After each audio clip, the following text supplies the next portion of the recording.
ನನ್ನ ಪ್ರಸ್ತುತಿ ರಂಗಭೂಮಿ ಮತ್ತು ರಂಗಶಂಕರ.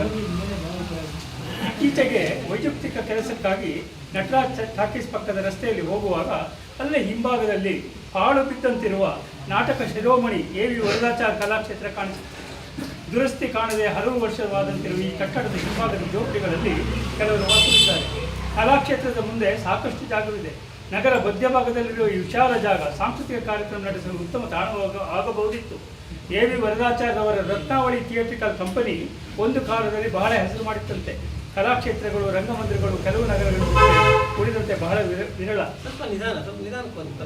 ಇಂತಹ ಇತಿಹಾಸ ಕಲ್ಪಿಸಿದ ಕಂಪನಿಯ ದುಸ್ಥಿತಿ ಕಂಡು ಮನ ಮರುಗಿತು. ಕರ್ನಾಟಕದ ರಂಗಭೂಮಿಗೆ ಸುದೀರ್ಘ ಇತಿಹಾಸ ಇದೆ. ಆರಂಭದಲ್ಲಿ ನಾಟಕ ಮಂಡಳಿಗೆ ರಾಜಾಶ್ರಯ ಇತ್ತು.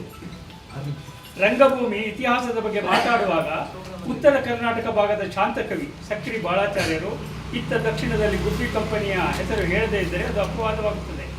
ಕನ್ನಡ ರಂಗಭೂಮಿಯನ್ನು ಅರ್ಧ ಶತಮಾನಕ್ಕೂ ಮಿಕ್ಕಿ ಬೆಳೆಸಿದವರು ಗುಬ್ಬಿ ವೀರಣ್ಣವರು. ಕನ್ನಡ ಚಿತ್ರರಂಗದಲ್ಲಿ ಆರಂಭದಲ್ಲಿ ಮೆರೆದ ಬಹುತೇಕ ಸಿನಿಮಾ ನಟರು ಇವರ ರಂಗಭೂಮಿಯಲ್ಲಿ ಪಳಗಿದವರೇ. ಉತ್ತರ ಕರ್ನಾಟಕದಲ್ಲಿ ಚಿಂದೋಡಿ ಲೀಲಾ, ಗರುಡ ಸದಾಶಿವರಾಯರು,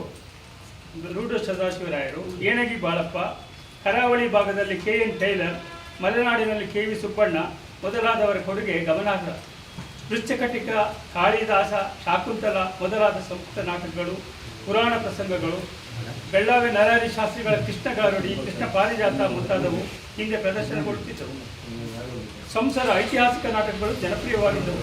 ನಂತರ ಭಾಸನ ನಾಟಕಗಳು, ಶೇಕ್ಸ್ಪಿಯರ್ನ ಅನುವಾದಿತ ನಾಟಕಗಳು ರಂಗಕ್ಕಿಳಿದವು.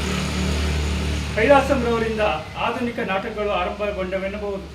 ಕನ್ನಡದ ಆಧುನಿಕ ರಂಗಭೂಮಿಗೆ ಲಂಕೇಶ್, ಜಿ.ಬಿ. ಜೋಶಿ, ಚಂದ್ರಶೇಖರ ಪಾಟೀಲ, ಚಂದ್ರಶೇಖರ ಕಂಬಾರ, ಪ್ರಸನ್ನ, ಟಿ.ಎಸ್. ನಾಗಾಭರಣ, ಬಸವಲಿಂಗಯ್ಯ, ರಾಜಾರಾಮ್, ದೇವದಾಸ್ ಕಾಪಿಕಾಡ್, ಕೆ.ವಿ. ನಾರಾಯಣ, ರಾಜೇಂದ್ರ ಕಾರಂತ ಮುಂತಾದ ಹಲವರು ತಮ್ಮ ಕೊಡುಗೆ ನೀಡಿದ್ದಾರೆ. ಬಿ.ವಿ. ಕಾರಂತ ಹಾಗೂ ಗಿರೀಶ್ ಕಾರ್ನಾಡರು ಕನ್ನಡ ರಂಗಭೂಮಿಯನ್ನು ಅಖಿಲ ಭಾರತ ಮಟ್ಟದಲ್ಲಿ ಗಮನ ಸೆಳೆಯುವಂತೆ ಮಾಡಿದರು.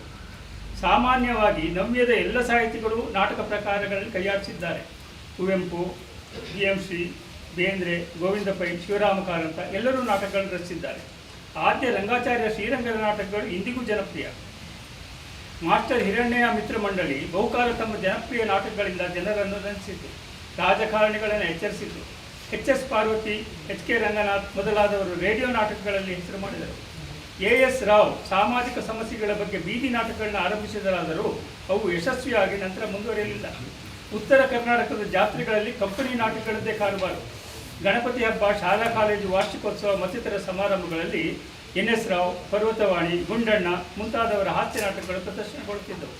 ಆದರೆ ಈಗ ಸಿನಿಮಾ, ಹಾಡು, ನೃತ್ಯ ಪೂರ್ತಿ ಕಾರ್ಯಕ್ರಮಗಳನ್ನು ಆಕರ್ಷಿಸುತ್ತಿದೆ. ಹಾಗೆಂದು ರಂಗಭೂಮಿ ಚಟುವಟಿಕೆಗಳು ಕುಂಠಿತವಾಗಿಲ್ಲ. ಕೆಲವು ಬಡಾವಣೆಗಳಲ್ಲಿ ಈಗಲೂ ಅದೇ ಕುರುಕ್ಷೇತ್ರ, ಬಬ್ರುವಾಹನ ಮುಂತಾದ ಪೌರಾಣಿಕ ನಾಟಕಗಳು ನಡೆಯುತ್ತವೆ. ಬೆಂಗಳೂರು, ಮೈಸೂರಿನಂತಹ ಪ್ರಮುಖ ನಗರಗಳಲ್ಲಿ ಸಾಕಷ್ಟು ಕಲಾಮಂದಿರಗಳಿದ್ದು ರಂಗ ಪ್ರದರ್ಶನಕ್ಕೆ ಅವಕಾಶವಿದೆ. ಅನೇಕ ಹವ್ಯಾಸಿ ತಂಡಗಳಿಂದ ನಾಟಕ ಪ್ರದರ್ಶನವಿರುತ್ತದೆ. ಹಾಸ್ಯ ಸಾಹಿತಿಗಳಾದ ಎಂ.ಎಸ್. ನರಸಿಂಹಮೂರ್ತಿಯವರು, ಡುಂಡಿರಾಜ್, ಯಶವಂತ್ ಸರ್ ದೇಶಪಾಂಡೆ ಮುಂತಾದವರ ನಾಟಕಗಳು ಯಶಸ್ವಿ ಪ್ರದರ್ಶನ ಕಾಣುತ್ತಿವೆ. ಕರ್ನಾಟಕ ಸರ್ಕಾರ ರಂಗಭೂಮಿಗೆ ಪ್ರೋತ್ಸಾಹ ನೀಡಲು ರಂಗಾಯಣದಂತಹ ರೆಪರ್ಟರಿಗಳನ್ನು ಮೈಸೂರು, ಶಿವಮೊಗ್ಗ, ಧಾರವಾಡ, ಗುಲ್ಬರ್ಗ, ದಾವಣಗೆರೆಗಳಲ್ಲಿ ಸ್ಥಾಪಿಸಿದೆ. ಇನ್ನು ನೀನಾಸಂ ಮತ್ತು ಸಾಣೆಹಳ್ಳಿಯ ಶಿವಸಂಚಾರ ರೆಪರ್ಟರಿಯು ಉತ್ತಮ ನಾಟಕಗಳನ್ನು ಪ್ರದರ್ಶಿಸಿದೆ. ನಾಟಕಗಳನ್ನು ನೋಡುವ ರಂಗಾಸಕ್ತರು ಇದ್ದಾರಾದರೂ ಎಲ್ಲೋ ದೂರದಲ್ಲಿ ನಡೆಯುವ ನಾಟಕಗಳು ಎಲ್ಲ ಆಸಕ್ತರನ್ನು ಮುಟ್ಟುವುದಿಲ್ಲ. ನಾಟಕಗಳನ್ನು ಲೈವ್ ಆಗಿ ನೋಡುವ ಅನುಭವವೇ ಬೇರೆ. ಸದಾ ನಾಟಕಗಳಿಗಾಗಿಯೇ ತೆರೆದಿಟ್ಟಿರುವ ಮಂದಿರವೆಂದರೆ ಅದು ರಂಗಶಂಕರ. ನಟ, ನಿರ್ದೇಶಕ ಶಂಕರ್ ನಾಗ್ ನೆನಪಿನಲ್ಲಿ 2004ರಲ್ಲಿ ಕಟ್ಟಿರುವ ರಂಗಮಂದಿರ. ಚಿತ್ರರಂಗದಲ್ಲಿ ತಮ್ಮದೇ ಆದ ಛಾಪು ಮೂಡಿಸಿ ಬಹುಬೇಗ ಅಗಲಿದ ಶಂಕರ್ ನಾಗ್ ಸಂಕೇತ್ ಎಂಬ ಹವ್ಯಾಸಿ ರಂಗ ತಂಡವನ್ನು ಕಟ್ಟಿ ಅಂಜುಮಲ್ಲಿಗೆ, ಸಂಧ್ಯಾ ಛಾಯಾ, ನೋಡಿ ಸ್ವಾಮಿ ನಾವಿರೋದೇ ಹೀಗೆ, ನಾಗಮಂಡಲ ಮುಂತಾದ ಉತ್ತಮ ನಾಟಕಗಳನ್ನು ಪ್ರದರ್ಶಿಸಿದರು. ಮಾಲ್ಗುಡಿ ಡೇಸ್ನಂತಹ ಅತ್ಯುತ್ತಮ ಟಿವಿ ಧಾರಾವಾಹಿ ನೀಡಿದರು. ನೀವು ಯಾವುದೇ ದಿವಸ ಸಂಜೆ 7:30 ಗಂಟೆಗೆ ಬಂದರೂ ಅಲ್ಲಿ ನಾಟಕ ಇರುತ್ತದೆ ಎನ್ನುತ್ತಾರೆ ಸ್ಥಾಪಕರು. ಈ ರಂಗಮಂದಿರದಲ್ಲಿ ಪ್ರತಿ ವರ್ಷ ರಂಗಶಂಕರ ನಾಟಕೋತ್ಸವ ನಡೆಸಿ ಒಬ್ಬ ರಂಗಕರ್ಮಿಗೆ ಶಂಕರ್ನಾಗ್ ಥಿಯೇಟರ್ ಅವಾರ್ಡ್ ಕೊಡುತ್ತಾರೆ. ಬೆಂಗಳೂರಿನಲ್ಲಿ ಇಂತಹ ಒಂದು ರಂಗಮಂದಿರ ಇರುವುದು ರಂಗಾಸಕ್ತರ ಸೌಭಾಗ್ಯ ಎನ್ನಬಹುದು. ನಮಸ್ಕಾರ.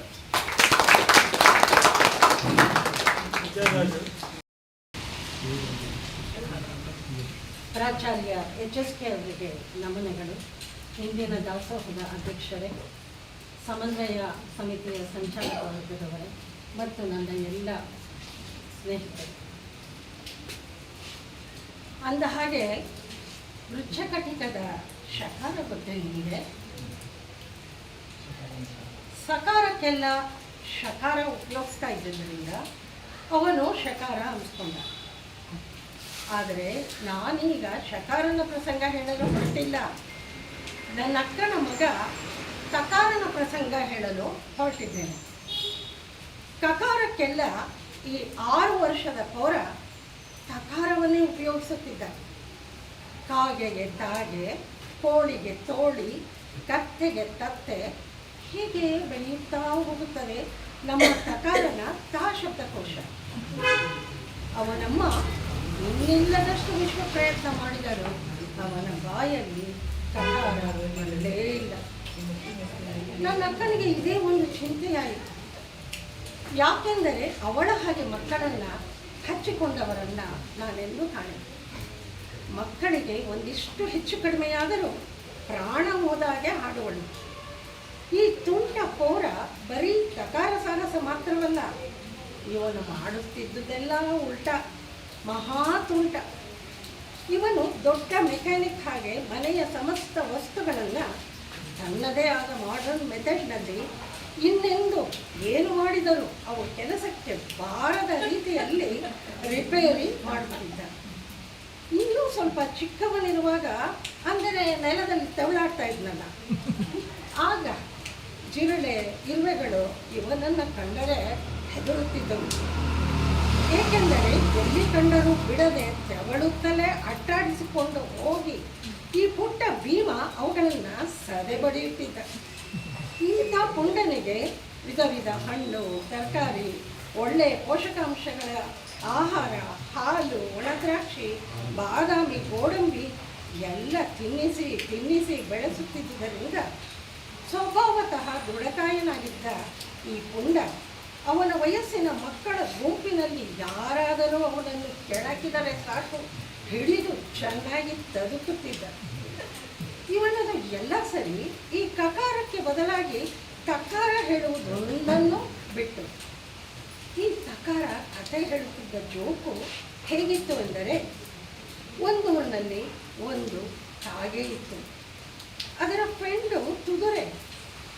ತಾಗೆ ತುದುರೆ ಒಟ್ಟಿಗೆ ತಾಡಲ್ಲಿ ಹೋಗ್ತಾ ಇದ್ದಾಗ ಒಂದು ತೋಳಿ ತಾಗೆಗೆ ಎಣ್ಣೆ ಒಂದು ತೋಳು ತಗೊಂಡು ತಾಗೆ ಪಟ್ ಅಂತ ಹೊಡಿತು. ಒಂದು ತಡ್ಡಿ ತಗೊಂಡು ತಾಗೆ ತನ್ನಿಗೆ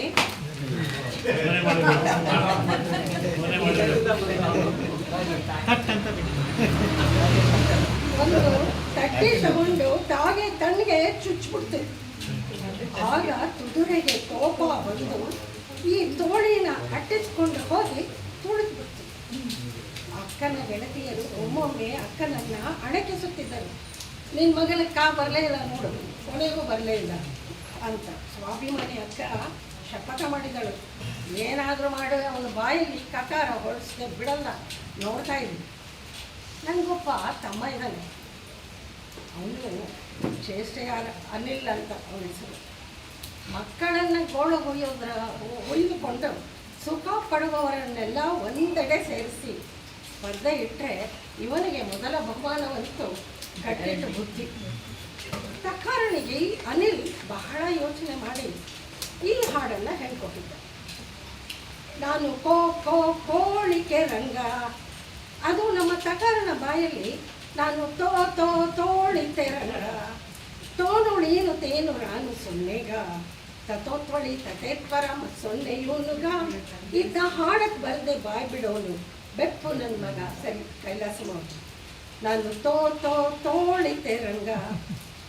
ನನ್ನ ಅಕ್ಕ ಇದನ್ನು ವಿಪರೀತ ಮನಸ್ಸಿಗೆ ಹಚ್ಚಿಕೊಂಡು ಉಪಾಯವಾಗಿ ಮಗನನ್ನು ಹತ್ತಿರ ಕುಳಿಸಿಕೊಂಡು ಮುದ್ದು ಮಾಡಿ ಅವನು ಹೇಳಿದ್ದನ್ನೆಲ್ಲ ಕೊಟ್ಟು, ಹೇಳು ಪಾಪು, ತಾಗೆ ಅಲ್ಲ ಕಾಗೆ ಎಂದು ಹೇಳಿಕೊಡ್ತಿದ್ದಳು. ಅವನು ಎಷ್ಟು ಸಲ ತಕಾರ ಉಪಯೋಗಿಸಿದರೂ ತಾಳ್ಮೆಗಿಡದೆ ಮತ್ತೆ ಮತ್ತೆ ಹೇಳಿಕೊಡಲಾರಂಭಿಸಿದಳು. ಒಂದು ಶುಭ ದಿನ ಅವನು ಕಾಗೆ ಅಂದು ಬಿಟ್ಟಾಗ ಅವಳ ಆನಂದಕ್ಕೆ ಭಾರವೇ ಇಲ್ಲ. ತಕಾರ ಹಾಗೆ ಎಲ್ಲವನ್ನು ನಿಧಾನವಾಗಿ ಕಲಿತಾಗ ತುಂಬ ಸಂತಸಗೊಂಡ ಅಕ್ಕ ತನ್ನನ್ನು ಅಣಕಿಸಿದ್ದ ಗೆಳತಿಯರನ್ನೆಲ್ಲ ಕರೆದು ಒಂದು ಔತಣಕೂಟ ಏರ್ಪಡಿಸಿದಳು. ಅವರೆಲ್ಲರ ಮುಂದೆ ಮಗನ ಬಾಯಿಂದ ಸಕಾರ ಹೇಳಿಸುವುದು ಅವಳ ಉದ್ದೇಶ. ಊಟ ಎಲ್ಲ ಸಾಂಗವಾಗಿ ಆದ ಮೇಲೆ ಗೆಳತಿಯರೆಲ್ಲ ಹರಡುತ್ತಾ ಕುಳಿತಾಗ ತನ್ನ ಮಗನನ್ನು ಪರೀಕ್ಷೆಯ ಹಾಲಿಗೆ ಕರೆತರುವಂತೆ ತಂದು ಎಲ್ಲರ ಮುಂದೆ ನಿಲ್ಲಿಸಿದರು. ಎಲ್ಲಿ ಹೇಳು ರಾಜ? ಕಾಗೆ, ಮರುವುಲಿದ ಮಗರಾಯ ಕಾಗೆ ಅಂತ ಅಂದ ತಕ್ಷಣ ಎಲ್ಲರೂ ಗುಡ್ ಗುಡ್ ಎಂದು ಪ್ರೀತಿಯಿಂದ ಅಲ್ಲಿದ್ದವರೆಲ್ಲ ಕಕಾರ ಕಕಾರನ ಬಾಯಿಗೆ ಸಿಹಿಯನ್ನ ಗಿಡಿದರು. ಎಲ್ಲರೂ ಕಾಯಿರುವ ಶಬ್ದಗಳನ್ನೆಲ್ಲ ಜಾಲಾಡಿ ಇದೇಳಪ್ಪ ಅದೇಳಪ್ಪ ಎಂದು ಕೇಳಿ ಸರಿಯಾಗಿ ಹೇಳಿದಾಗ ಸ್ವೀಟ್ ತುಳುಕುತ್ತಿದ್ದರು. ನನ್ನಕ್ಕನಿಗೆ ಬಹಳ ಖುಷಿಯಾಯಿತು. ಕಕಾರನ ಅಮ್ಮನ ಎಲ್ಲ ಗೆಳತಿಯರು ಸೇರಿ ತನ್ನ ಪ್ರಾಣ ಹಿಂಡುತ್ತಿರುವುದನ್ನು ನೋಡಿ ತಪ್ಪಿಸಿಕೊಂಡು ಹೊರಗೋಡಿದ. ಗೆಳತಿಯರಲ್ಲಿ ಒಬ್ಬರು, ರೀ ನೀವು ಗಟ್ಟಿಗಿರ ಕಣ್ರಿ, ಮಗನನ್ನು ಕೊನೆಗೂ ತಿದ್ದಿಬಿಟ್ರಿ ಎನ್ನುತ್ತಿದ್ದಂತೆ ಅಲ್ಲಿಗೆ ಅವಸರವಾಗಿ ಓಡಿ ಬಂದ ಮಗ ಜೋರಾಗಿ, ಅಮ್ಮ ತಕ್ಕ ಮಾಡಬೇಕು ಎನ್ನುವುದೇ. ಅಂದರೆ ಇವನು ಯಾರು ಅಂದರೆ ಇವತ್ತು ಅರ್ಜುನ್, ನನ್ನ ಅಕ್ಕನ ಮಗ, ಈಗ ಪೈಲಟ್ ಕೆಲಸ ಮಾಡುತ್ತಿದ್ದಾನೆ. ಅಕ್ಕನಿಗೆ ಮಗನ ಬಗ್ಗೆ ಎಲ್ಲಿಲ್ಲದ ಹೆಮ್ಮೆ, ಸಂತೋಷ, ಎಲ್ಲದಕ್ಕಿಂತ ಹೆಚ್ಚಾಗಿ ಮಮತೆ. ನಮಸ್ಕಾರ.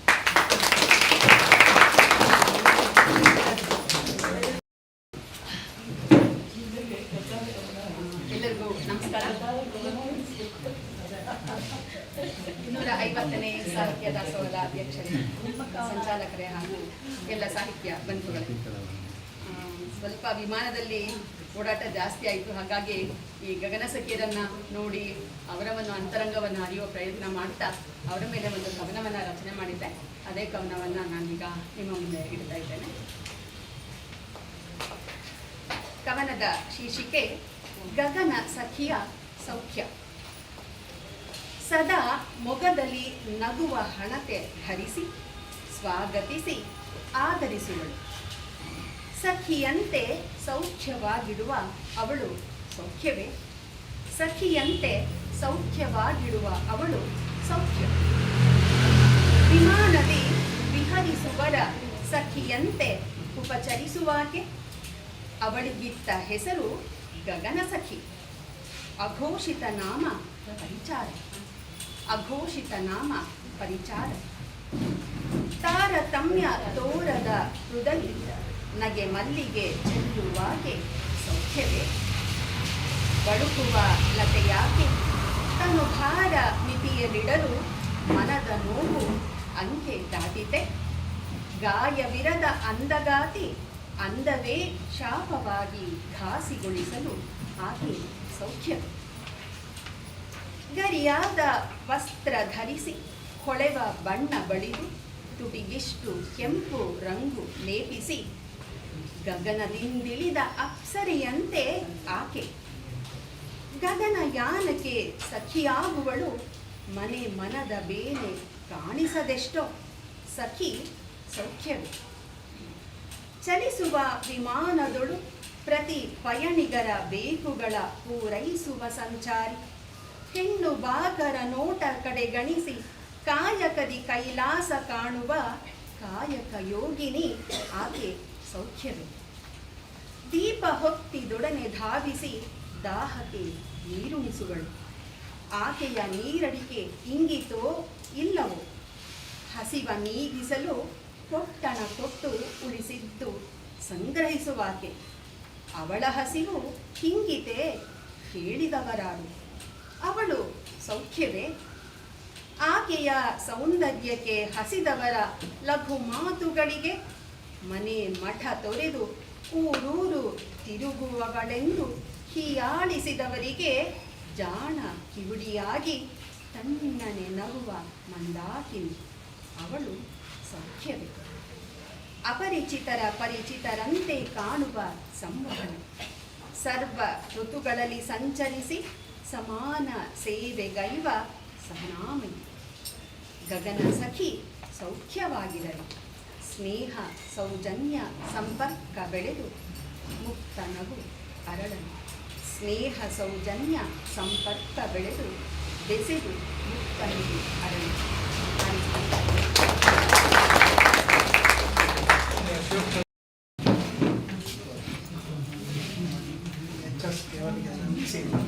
ವೇದಿಕೆ ಮೇಲಿರುವ ಗಣ್ಯರಿಗೆಲ್ಲ ನಿಲ್ಲಿಸಿ ಒಂದು ಚಿಕ್ಕ ಕಥೆಯನ್ನು ಮುಂದೆ ಪ್ರಸ್ತುತಪಡಿಸ್ತಾರೆ.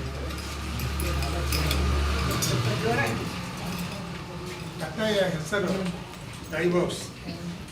ವೈಶಾಲಿ ಸ್ಯಾನ್ ಫ್ರಾನ್ಸಿಸ್ಕೋ ವಿಮಾನ ನಿಲ್ದಾಣದಲ್ಲಿ ಒಬ್ಬಂಟಿಗಳಾಗಿ ಸಿಂಗಾಪುರ ಮಾರ್ಗವಾಗಿ ಬೆಂಗಳೂರಿಗೆ ಹೋಗುವ ವಿಮಾನಕ್ಕಾಗಿ ಕಾಯುತ್ತಿದ್ದಾರೆ. ಅವಳ ಮನಸ್ಸು ಡೋಲಾಯಮಾನವಾಯಿತು. ಮನಸ್ಸು ಆತಂಕಕ್ಕೆ ಒಳಗಾಯಿತು. ಹೌದು, ನಾನು ಮಾಡಿದ್ದೇ ಸರಿ. ತನಗೆ ಅವೆಲ್ಲ ಸಮಸ್ಯೆಗಳಿಂದ ಬಿಡುಗಡೆ ಬೇಕಾಗಿತ್ತು. ಅದಕ್ಕಾಗಿಯೇ ಅಲ್ಲವೇ ತಾನು HR ಡಿಪಾರ್ಟ್ಮೆಂಟ್ನಿಂದ ಕೇಳಿ ಕ್ಯಾಲಿಫೋರ್ನಿಯಾ ಪ್ರಾಜೆಕ್ಟಿಗೆ 1 ತಿಂಗಳ ಮಟ್ಟಿಗೆ ಬಂದದ್ದು. ಇನ್ನೇನು ಅರ್ಧ ಗಂಟೆಯಲ್ಲಿ ಬೋರ್ಡಿಂಗ್ ಶುರುವಾಗುತ್ತೆ. ಬೆಂಗಳೂರು ತಲುಪಲು ಸುಮಾರು 22 ಗಂಟೆಗಳು ಬೇಕು. ಕಾಲ ಕಳೆಯಲು ಇಂಗ್ಲಿಷ್ ಬುಕ್ ಒಂದನ್ನು ತೆಗೆದುಕೊಂಡು ಬಂದಿದ್ದಾಳೆ. ಆದರೆ ಅದನ್ನು ತೆರೆದು ಕೂಡ ನೋಡಿಲ್ಲ. ಎದುರುಗಡೆ ಕುಳಿತ ವೃದ್ಧ ದಂಪತಿಗಳತ್ತ ದೃಷ್ಟಿ ಹಾಯಿಸಿದಳು. ಸುಮಾರು 65 ವಯಸ್ಸಿನ ಲಕ್ಷಣವಾದ ಹೆಂಗಸು. ಏರ್ಪೋರ್ಟಿನ ಚಳಿಗೆ ಸಣ್ಣದಾಗಿ ನಡುಗುತ್ತಿದ್ದಾಳೆ. ಗಂಡ ಬಹುಶಃ ಬ್ಯಾಗ್ನಲ್ಲಿರುವ ಶಾಲು ತೆಗೆದುಕೊಡಲೇ ಎಂದು ಕೇಳುತ್ತಿರಬಹುದು, ಅಥವಾ ಎದುರಿಗಿರುವ ಕಾಫಿ ವೆಂಡರ್ನಿಂದ ಕಾಫಿ ತಂದು ಕೊಡಲೇ ಎಂದು ಕೇಳುತ್ತಿರಬಹುದು ಎಂದುಕೊಂಡಳು. ನಾಳೆ ಲಾಯರ್ ಲಕ್ಷ್ಮೀಪತಿ ಭೇಟಿಯಾಗಲು ಹೋಗಬೇಕು. ಅವರೇನು ತರಲೆ ಪ್ರಶ್ನೆಗಳನ್ನು ಕೇಳುತ್ತಾರೋ ಎಂದು ಆತಂಕಿತಳಾದಳು. ಅವಳಿಗೆ ಧುತ್ತನೆ ಇನ್ನೊಂದು ಪ್ರಶ್ನೆ ಹುಟ್ಟಿಕೊಂಡಿತು. ನಾಳೆ ನಾನು ಬೆಂಗಳೂರಿನಲ್ಲಿ ಏರ್ಪೋರ್ಟ್ನಿಂದ ನನ್ನ ಮನೆಗೆ ಹೋಗುವುದಾ, ಇಲ್ಲವೇ ಅಪ್ಪ ಅಮ್ಮನ ಮನೆಗೆ ಹೋಗುವುದಾ? ಕಾರ್ತಿಕ್ ವರ್ಕ್ ಫ್ರಮ್ ಹೋಮ್ ಮಾಡಿ ಮನೆಯಲ್ಲಿಯೇ ಇರುತ್ತಾನೋ ಅಥವಾ ಆಫೀಸಿಗೆ ಹೋಗಿರುತ್ತಾನೋ? ತಾನು ಅವನಿಗೆ ಫೋನ್ ಮಾಡಿ ಬರುವ ವಿಷಯ ತಿಳಿಸಿಲ್ಲವೆಂಬ ವಿಚಾರ ಮನಸ್ಸಿಗೆ ಹೊಳೆದು ಒಂದು ಕ್ಷಣ ಆತಂಕವಾಯಿತು. ತಾನು ಹೇಳದಿದ್ದರೆ ಏನಾಯಿತು? ಅವನು ಫೋನ್ ಮಾಡಿ ಕೇಳಿಲ್ಲವೆಂಬ ಅಂಶ ಮನಸ್ಸಿನಲ್ಲಿ ಮೂಡಿ ಒಂದು ತರಹದ ಉದಾಸೀನ ಭಾವ ಹುಟ್ಟಿ ಮರೆಯಾಯಿತು. ತನ್ನ ಮತ್ತು ಕಾರ್ತಿಕ್ ಮಧ್ಯೆ ಯಾವಾಗ ಗೋಡೆ ಎದ್ದಿತು? ಅವನ ಅಪ್ಪ ಅಮ್ಮ ತಮ್ಮ ಜೊತೆ ಬಂದು ಇದ್ದಾಗಲೇ. ಅವನ ತಂಗಿಗೆ ಇಲ್ಲಿ ಆರ್ಕಿಟೆಕ್ಚರ್ ಕಾಲೇಜಿನಲ್ಲಿ ಸೀಟು ಸಿಕ್ಕು ಅವಳು ತಮ್ಮ ಜೊತೆ ಬಂದು ಇರುತ್ತಾಳೆಂದು ಕಾರ್ತಿಕ್ ತಿಳಿಸಿದಾಗಲೇ? ಅಥವಾ ಇರುವ 2 ರೂಮಿನಲ್ಲಿ ಒಂದು ರೂಮಿನಲ್ಲಿದ್ದ ನನ್ನ ತಂದೆ ತಾಯಿಗಳಿಗೆ ತಮ್ಮ ಮನೆಗೆ ಹೋಗಲು ಸೂಚಿಸು ಎಂದು ನನಗೆ ಹೇಳಿದಾಗಲೇ? ತನ್ನ ತಂದೆ ತಾಯಿಗಳು ಕೆಟ್ರಾಕ್ಟ್ ಆಪರೇಷನ್ಗೆ ಬರುತ್ತಾರೆ ಎಂಬ ಅವನ ಸಮರ್ಥನೆ ಬೇರೆ. 2 ವರ್ಷಗಳಲ್ಲಿ ಏನೆಲ್ಲ ಸಂಗತಿಗಳು ನಡೆದು ಹೋದವು. ಅವಳಿಗೆ ನೆನಪಿದೆ, ಕಾರ್ತಿಕ್ ನನ್ನ ಪ್ರಥಮ ಸಲ ಭೇಟಿಯಾದದ್ದು. ಅಂದು ಮೆಜೆಸ್ಟಿಕ್ನಿಂದ ವೈಟ್ಫೀಲ್ಡ್ ಕಡೆಗೆ ಹೊತ್ತ ಮೆಟ್ರೋನಲ್ಲಿ ವಿಪರೀತ ರಶ್ ಇತ್ತು. ಕಾರ್ತಿಕ್ ಹೇಗೋ ಒಂದು ಸೀಟು ಗಿಟ್ಟಿಸಿಕೊಂಡು ಕುಳಿತಿದ್ದ. ಅವನ ಎದುರುಗಡೆ ನಾನು ಕಂಬಿ ಹಿಡಿದು ಜೋತಾಡುತ್ತಿದ್ದೆ. ವಿಧಾನಸೌಧ ಸ್ಟಾಪಿನಲ್ಲಿ ಒಬ್ಬ ಮಹಿಳೆ ಒಂದು ಮಗುವನ್ನು ಎತ್ತಿಕೊಂಡು ನನ್ನ ಪಕ್ಕದಲ್ಲಿ ಬಂದು ನಿಂತಳು. ಕಾರ್ತಿಕ್ ಪಕ್ಕದಲ್ಲಿದ್ದ ಕಾಲೇಜು ಹುಡುಗರಾರು ಸೀಟು ಬಿಟ್ಟು ಕೊಡಲಿಲ್ಲ. ಕಾರ್ತಿಕ್ ಕೂಡಲೇ ಆ ಮಹಿಳೆಯನ್ನು ಕೂರಿಸಿ ನನ್ನ ಪಕ್ಕ ಬಂದು ನಿಂತುಕೊಂಡ. ಅವನ ಸಾಮೀಪ್ಯ ನನಗೆ ತೊಡಗಿಸಿತು, ಅಥವಾ ಅವನು ನನ್ನ ಸಾಮೀಪ್ಯ ಬಯಸಿ ಅವಳಿಗೆ ಸೀಟು ಬಿಟ್ಟು ಕೊಟ್ಟನೋ ಗೊತ್ತಿಲ್ಲ. ಮುಂದೆ ಇಂದಿರಾನಗರದಲ್ಲಿ ಇಬ್ಬರಿಗೂ ಸೀಟು ಸಿಕ್ಕು ಪಕ್ಕದಲ್ಲಿ ಕುಳಿತವು. ಗಾಳಿ ಅವನು ಹೊಡೆದುಕೊಂಡಿದ್ದ ಮೃದು ಮಲ್ಲಿಗೆಯ ಸುವಾಸನೆಯ ಸೆಂಟನ್ನು ನನಗೆ ತಾಕಿಸುತ್ತಿತ್ತು. ಇಬ್ಬರು ಒಂದೇ ಸ್ಟಾಪ್ನಲ್ಲಿ ಇಳಿದವು. ಮಾತಿಲ್ಲ, ಕಥೆಯಿಲ್ಲ. ಅವನೊಂದು ಆಟೋನಲ್ಲಿ, ನಾನೊಂದು ಆಟೋನಲ್ಲಿ ಆಫೀಸಿಗೆ ಪಯಣ. ಸಾಯಂಕಾಲ 1-2 ಸಲ ಅವನ ಮುಖ ದರ್ಶನವಾಯಿತು. ಮಂದಹಾಸ ವಿನಿಮಯವಾಯಿತು. ಒಂದು ದಿನ ಮಳೆ ಸಣ್ಣದಾಗಿ ಹನಿಯುತ್ತಿತ್ತು. ಅವನು ಆಫೀಸಿಗೆ ಹೋಗಲು ಆಟೋ ಹಿಡಿಯಲು ಪರದಾಡುತ್ತಿದ್ದ. ಮಳೆ ಹನಿಗಳು ನಿಧಾನವಾಗಿ ಜೋರಾಗುತ್ತಿದ್ದವು. ರಸ್ತೆಯ ಬದಿಯಲ್ಲಿ ನಿಂತಿದ್ದ ಅವನನ್ನು ಕಂಡು ವೈಶಾಲಿ ಕ್ಷಣಕಾಲ ಯೋಚಿಸಿದಳು. ಕ್ಯಾಬ್ ಬುಕ್ ಮಾಡಿದ್ದೀರಾ ಎಂದು ಮೊದಲ ಬಾರಿಗೆ ಅವನನ್ನು ಉದ್ದೇಶಿಸಿ ಕೇಳಿದಳು. ಕಾರ್ತಿಕ್ ಮೂಳ್ನಕ್ಕ.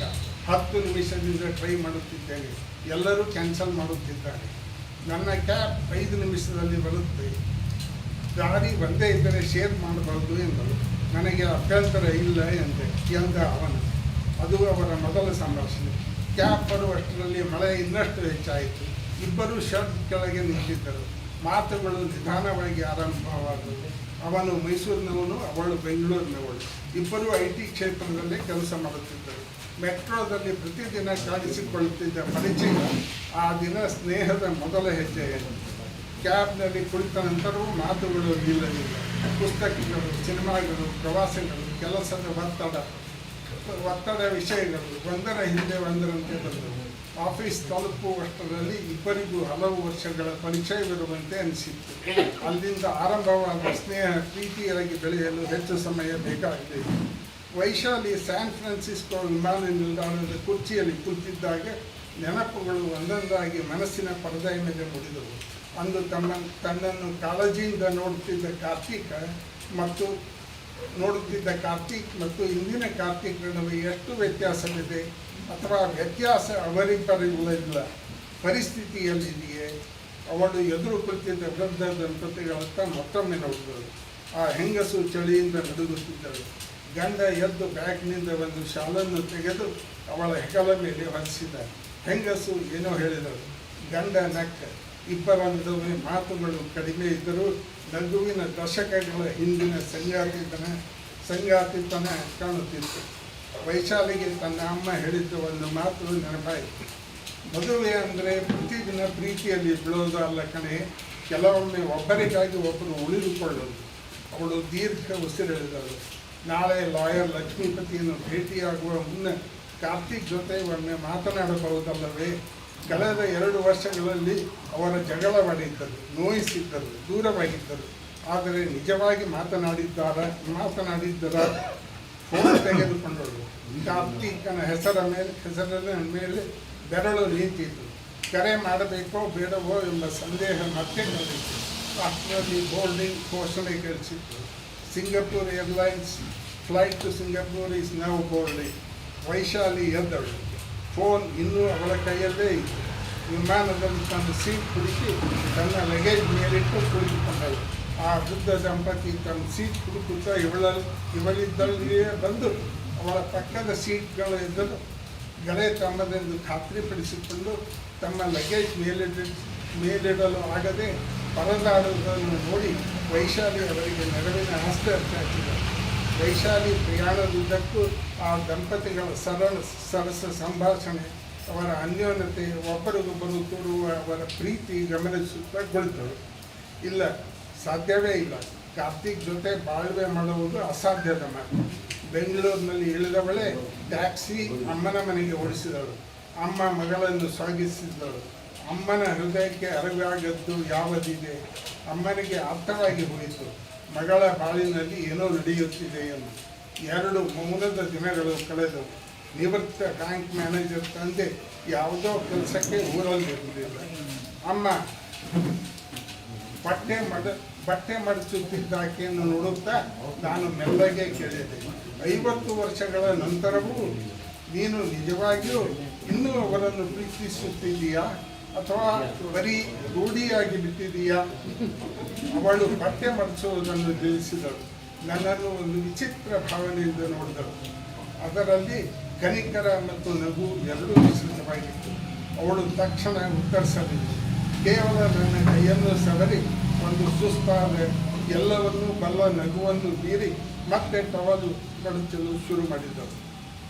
ಆಧುನಿಕ ಜಗತ್ತಿನ ಭಾವನಾತ್ಮಕ ಸಂಪರ್ಕ ಮತ್ತು ಹಂಬಲಗಳ ಅಗತ್ಯವನ್ನು ಅವಳು ಅರ್ಥ ಮಾಡಿಕೊಳ್ಳಲಿಲ್ಲ ಎಂದು ಬೇಸರ ಮಾಡಿಕೊಂಡು ನಾನು 1 ಗಂಟೆಯ ನಂತರ ಅಲ್ಲಿಂದ ಹೊರಟವಳೆ ಏನನ್ನೂ ನಿರ್ಧರಿಸಲಾಗದೆ ನನ್ನ ಮನೆಯತ್ತ ಕ್ಯಾಬ್ನಲ್ಲಿ ಹೊರಟೆ. ಆದರೆ ನಾನು ಮನೆ ತಲುಪುವ ಮೊದಲೇ ನನ್ನ ಫೋನ್ ಕಂಪಿಸಿತ್ತು. ಅದು ನನ್ನ ತಾಯಿಯಿಂದ ಬಂದ ಸುದೀರ್ಘ ವಾಟ್ಸಾಪ್ ಸಂದೇಶ ಆಗಿತ್ತು. ಅವಳು ಇತ್ತೀಚೆಗೆ ವಾಟ್ಸಾಪ್ ಮೆಸೇಜಿಂಗ್ ಕಲಿತಿರುವುದರಿಂದ ಅವಳು ಇಷ್ಟೊಂದು ಟೈಪ್ ಮಾಡಿರುವುದನ್ನು ನೋಡಿ ನನಗೆ ಆಶ್ಚರ್ಯವಾಯಿತು. ನಾನು ಕ್ಯಾಬ್ನಲ್ಲಿ ಕುಳಿತು ಅದನ್ನು ಓದಿದೆ. ಮುಗಿಸುವಷ್ಟರಲ್ಲಿ ನನ್ನ ಕಣ್ಣುಗಳಲ್ಲಿ ನೀರು ತುಂಬಿ ಹರಿಯುತ್ತಿತ್ತು. ಅವಳು ಬರೆದಿದ್ದು ಹೀಗಿತ್ತು: ನನ್ನ ಮುದ್ದಿನ ಮೇಲೆ ನೀನು ಇಂದು ನಿನ್ನ ತಂದೆಯನ್ನು ನಾನು ಇನ್ನೂ ಪ್ರೀತಿಸುತ್ತಿದ್ದೇನೆಯೇ ಎಂದು ಕೇಳಿದೆ.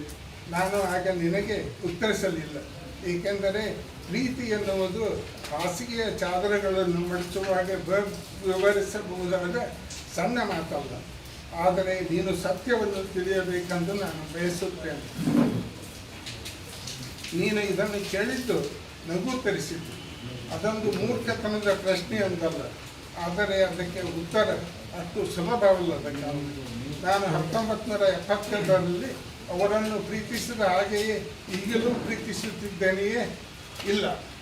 ನೀನೇನಾದರೂ ರೋಮಾಂಚನ, ಮೊದಲ ಭೇಟಿಯ ಆತಂಕದ ಉತ್ಸಾಹ ಅಥವಾ ಹಿಂದಿ ಸಿನಿಮಾಗಳಲ್ಲಿ ತೋರಿಸುವ ಜಗಮಗಿಸುವ ಪ್ರೀತಿಯನ್ನು ಹುಡುಕುತ್ತಿದ್ದರೆ ಖಂಡಿತ ಇಲ್ಲ. ಅದು ನನ್ನಲ್ಲಿ ಈಗ ಇಲ್ಲ. ಆದರೆ ಅದು ಪ್ರೀತಿಯಲ್ಲ, ಅದು ಕೇವಲ ಎಡ್ರೆನಲಿನ್, ಕ್ಷಣಿಕ ಉದ್ವೇಗ. ಒಂದು ಸುದೀರ್ಘ ಜೀವನವನ್ನು ಜೊತೆಯಾಗಿ ಕಳೆದ ನಂತರದ ಪ್ರೀತಿ ಸ್ಫೋಟದಂತೆ ಇರುವುದಿಲ್ಲ. ಅದು ಆಳವಾಗಿ ಇಳಿದ ಬೇರುಗಳಂತೆ ಇರುತ್ತದೆ. ಅದು ನಿಮ್ಮನ್ನು ಅಲುಗಾಡಿಸುವ ಭಾವನೆಯಲ್ಲ. ಈ ಜಗತ್ತು ನಿಮ್ಮನ್ನು ಹಾರಿಸಿ ಬಿಡಲು ನೋಡುವಾಗ ನಿಮ್ಮನ್ನು ಗಟ್ಟಿಯಾಗಿ ಹಿಡಿದಿಟ್ಟುಕೊಳ್ಳುವ ಭರವಸೆ. ಅದು ಈಗ ನನ್ನ ಹೃದಯದ ಬಡಿತವನ್ನು ಜೋರು ಮಾಡುವುದಿಲ್ಲ, ಅದು ನನ್ನ ಆತ್ಮವನ್ನು ಶಾಂತಗೊಳಿಸುತ್ತದೆ.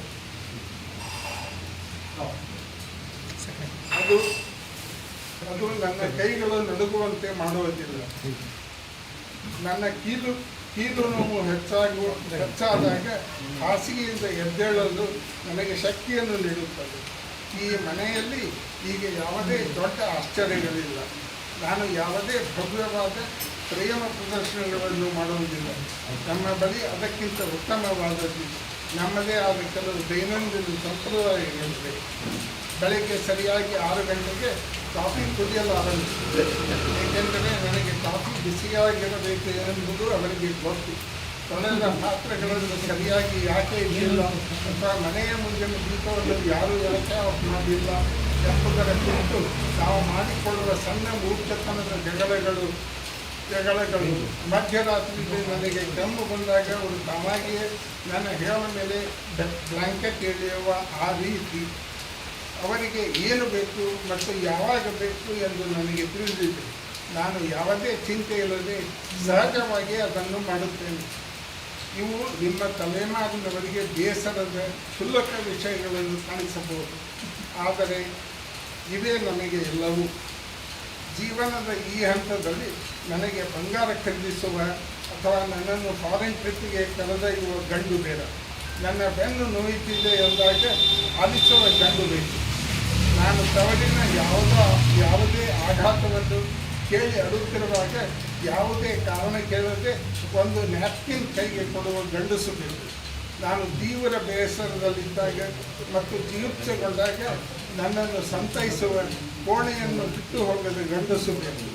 ಮತ್ತು ನಿನ್ನ ತಂದೆ ಅವರು ಅದನ್ನೇ ಮಾಡುತ್ತಾರೆ, ಯಾವುದೇ ಪ್ರಚಾರವಿಲ್ಲದೆ ಧನ್ಯವಾದಗಳು ಎಂದು ನಿರೀಕ್ಷಿಸದೆ ಅವರು ಕೇವಲ ನನ್ನೊಂದಿಗಿರುತ್ತಾರೆ. ಯಾರನ್ನಾದರೂ 50 ವರ್ಷಗಳ ಕಾಲ ಪ್ರೀತಿಸುವುದು ಪ್ರೇಮ ಕಾದಂಬರಿಗಳಂತೆ ಇರುವುದಿಲ್ಲ. ಅದು ಭೂಮಿಯ ಮೇಲಿನ ಯಾರಿಗೂ ತಿಳಿಯದ ರಹಸ್ಯ ಭಾಷೆಯೊಂದನ್ನು ಕಲಿಯುವಂತೆ ಇರುತ್ತದೆ. ಕಿಕ್ಕಿರದ ಕೋಣೆಯಲ್ಲಿಯೂ ಒಬ್ಬರನ್ನೊಬ್ಬರು ನೋಡಿ ಇನ್ನೊಬ್ಬರು ಏನು ಯೋಚಿಸುತ್ತಿರುತ್ತಾರೆಂದು ನಿಖರವಾಗಿ ತಿಳಿದುಕೊಳ್ಳುವ ರೀತಿಯದು. ಏಕೆಂದರೆ ನಾವು ಮಕ್ಕಳ ಬಗ್ಗೆ ಒಂದೇ ರೀತಿಯ ಚಿಂತೆಗಳನ್ನು ಎದುರಿಸಿದ್ದೇವೆ. ನೆಂಟರನ್ನು, ಸ್ನೇಹಿತರನ್ನು ಕಳೆದುಕೊಂಡಾಗ ಒಟ್ಟಿಗೆ ದುಃಖಿಸಿದ್ದೇವೆ ಮತ್ತು ಜೀವನವನ್ನು ಮುಂದುವರಿಸಲು ಒಂದೇ ರೀತಿಯ ಹಠಮಾರಿ ವಿಚಾರವನ್ನು ಹೊಂದಿದ್ದೇವೆ. ಹಾಗಾಗಿ ನಿನ್ನ ಪ್ರಶ್ನೆಗೆ ಉತ್ತರ ಹೌದು, ನಾನು ಇಂದಿಗೂ ಅವರನ್ನು ಅಪಾರವಾಗಿ ಪ್ರೀತಿಸುತ್ತೇನೆ. ಆದರೆ 72ರಲ್ಲಿ ಕಾಲೇಜಿನಲ್ಲಿ ನಾನು ಭೇಟಿಯಾದ ಆ ಹುಡುಗನನ್ನೆಲ್ಲ ನಾವು ಒಟ್ಟಿಗೆ ಕಟ್ಟಿದ ಈ ಜೀವನವನ್ನು ನಾನು ಪ್ರೀತಿಸುತ್ತೇನೆ. ಈ ದೇಶ ಎಷ್ಟು ಹುಚ್ಚುಚ್ಚಾಗಿ ಬದಲಾಗುವುದು ಅಥವಾ ಹೊರಗೆ ಎಷ್ಟೇ ದೊಡ್ಡ ಬಿರುಗಾಳಿ ಬೀಸಿದರೂ ಅವರು ನನ್ನ ಆಶ್ರಯ ಎಂಬ ಅರಿವಿನಿಂದ ಸಿಗುವ ಆ ಶಾಂತಿಯನ್ನು ನಾನು ಪ್ರೀತಿಸುತ್ತೇನೆ. ಆಕಾಶದಲ್ಲಿ ಸಿಗುವ ಪಟಾಕಿಗಳನ್ನು ಹುಡುಕಬೇಡ ಮಗಳೇ, ನಿನಗೆ ಆಶ್ರಯ ನೀಡುವ ಮನೆಯಾಗಬಲ್ಲ ವ್ಯಕ್ತಿಯನ್ನು ಹುಡುಕಬೇಕು. ನಾನು ಕಾರನ್ನು ನಿಲ್ಲಿಸಲು ಹೇಳಿದೆ. ಪಕ್ಕದ ಸೀಟಿನಲ್ಲಿದ್ದ ಆ ವಿಚ್ಛೇದನದ ಕಾಗದ ಪತ್ರಗಳನ್ನು ಹರಿದು ಹಾಕಿದೆ. ಲಾಯರ್ ಲಕ್ಷ್ಮೀಪತಿಗೆ ನನ್ನ ಡೈವರ್ಸ್ ಕ್ಯಾನ್ಸಲ್ ಮಾಡಿದ್ದೇನೆ ಎಂದು ಮೊಬೈಲ್ ಮುಖಾಂತರ ತಿಳಿಸಿದೆ. ಮನೆಗೆ ಬಂದೊಡನೆ ಒಳಗಡೆ ಕಾರ್ತಿಕ್ ಬಳಿಗೆ ನಡೆದೆ. ಅವನು ಸೋಫಾದ ಮೇಲೆ ಕುಳಿತಿದ್ದ. ನನಗಾದಷ್ಟೇ ಸುಸ್ತಾಗಿ ಅವನು ಕಾಣುತ್ತಿದ್ದ. ನಿನಗೆ ಸ್ವಲ್ಪ ಕಾಫಿ ಬೇಕೇ ಅವನು ಕೇಳಿದ್ದ. ಹೌದು, ನಾನು ಅಂದೆ, ಖಂಡಿತ ಬೇಕು. ಇದು ಹಿಂದಿ ಸಿನಿಮಾಗಳ ರೋಮಾಂಚನ ಶುರುವಾಗುತ್ತದೆ, ಆದರೆ ಆಳವಾಗಿ ಇಳಿದ ಬೇರುಗಳಿಂದ ಬರುತ್ತದೆ.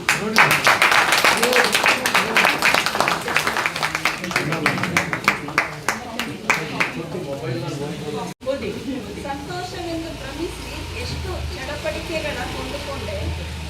ಮಾಮೂಲಿ ಎಂದು ಅನ್ಯರಿಗಾಗಿ ವ್ಯಯಿಸಿದ ಮತ್ತೆಷ್ಟೋ ಕ್ಷಣಗಳ ಲೆಕ್ಕ ಸಿಗುತ್ತಿಲ್ಲ. ಅಭಿಮಾನದಿಂದ ಉಚಿತವಾಗಿ ಖರ್ಚು ಮಾಡಿದ ಕ್ಷಣಗಳ ವ್ಯವಹಾರ ನನಗೇ ಬೇಕಿಲ್ಲ. ಹೌದು, ನಂಬಿದರೆ ನಂಬಿ, ಬಿಟ್ಟರೆ ಬಿಡಿ. ಇಳಿ ಸಂಜೆಗೆ ಎಲ್ಲವೂ ಖಾಲಿ ಖಾಲಿ, ಮನಸ್ಸು ಭಾರ. ಖರ್ಚು ಮಾಡಿದಷ್ಟನ್ನು ಮೊದಲೇ ಗಳಿಸಿದ್ದೇನೆ, ಹೋಗಲಿ ನಂತರವಾದರೂ ಗಳಿಸಿದ್ದೇನೆ, ಗೊತ್ತಿಲ್ಲ. ಲೆಕ್ಕಾಚಾರವೇ ತಿಳಿಯದೆ ಖರ್ಚಾಗುತ್ತಿದೆ ಜೀವನ.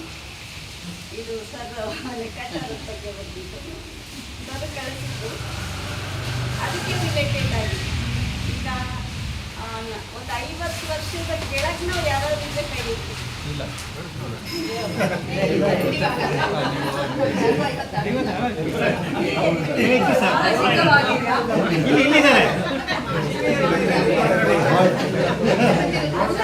ಎಲ್ಲರೂ ಎದ್ದದ್ದು ನಾನು ಇರ್ತಿರ್ತೀನಿ ಇವಾಗ.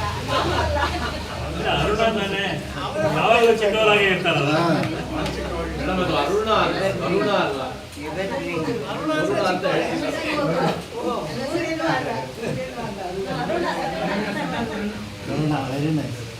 ಹೊಸ ಮನೆಗೆ ಹೋಗುವುದು, ಹಳೆಯದನ್ನು ಮರೆಸುವ ನೆನಪಿನಡೆಗೆ ಹೊರಡಬೇಕು. ನಾನು ಇನ್ನೊಂದು ಮನೆಗೆ. ಪ್ರೀತಿ ಇದೆ, ಅಷ್ಟೇ ಇದೆ, ಅಲ್ಲಿ ನೋವು ಇದೆ, ಅದು ತಿಳಿಯದೇನು ನನಗೆ.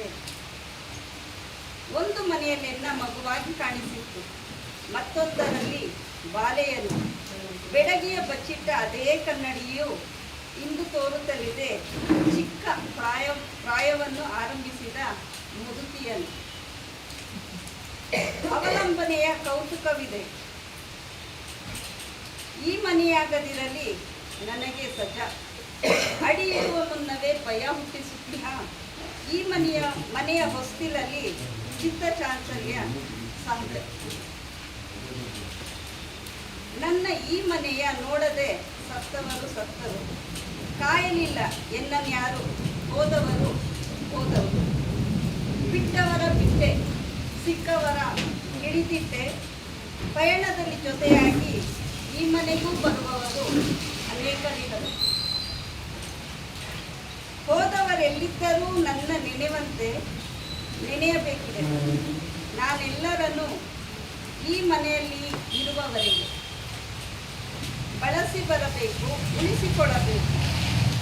ಸೇತುವೆ ಕಟ್ಟಿ ಕಾಪಿಡಬೇಕಿಲ್ಲ ನೆನಪನ್ನು ಎಲ್ಲರಲ್ಲಿ, ನಾ ಶವವಾಗುವರೆಗೆ. ಇನ್ನೊಂದೇ ಒಂದು ಮಾತು ನನ್ನ ಬಗ್ಗೆ ನರಸಿಂಹಮೂರ್ತಿ ಸರ್ ಒಂದು ಭಾಳ ಮೆಚ್ಚುಗೆ ಮಾತಾಡೋರು. ಆಗಲೇ ಫಸ್ಟ್ ಟೈಮ್ ಅವ್ರ ಮನೆಗೆ ಹೋದಾಗ ಅವ್ರು ಅನ್ಕೊಂಡಿದ್ದಂತೆ ಕಾಂಟ್ರಾಕ್ಟರ್ ಇರ್ತಿ ಇವ್ರು ಏನಾಗ್ತಾಳೆ ಅಂತ. ಇವ್ರು ಎಲ್ಲಿ ಬರೀತಾರೆ, ಏನೋ ಒಂದು ತಿಳ್ಕೊಂಡ್ಬಂದಿದ್ದಾರೆ ಅಷ್ಟೇ ಅಂತ ಅನ್ಕೊಂಡಿದ್ದೆ. ಈಗ ನೋಡಿದ್ರೆ ನೀವು ಚೆನ್ನಾಗಿ ಬರಿತಾ ಇದ್ದೀರಿ ಅಂತ ಅಂದ್ರು. ಒಂದು ಅಮ್ಮನ ಬಗ್ಗೆ ಬರೆದಿದ್ದ ಒಂದು ತುಂಬ ಇಷ್ಟ ಆಯಿತು ಅಂದರು. Thank you so much sir.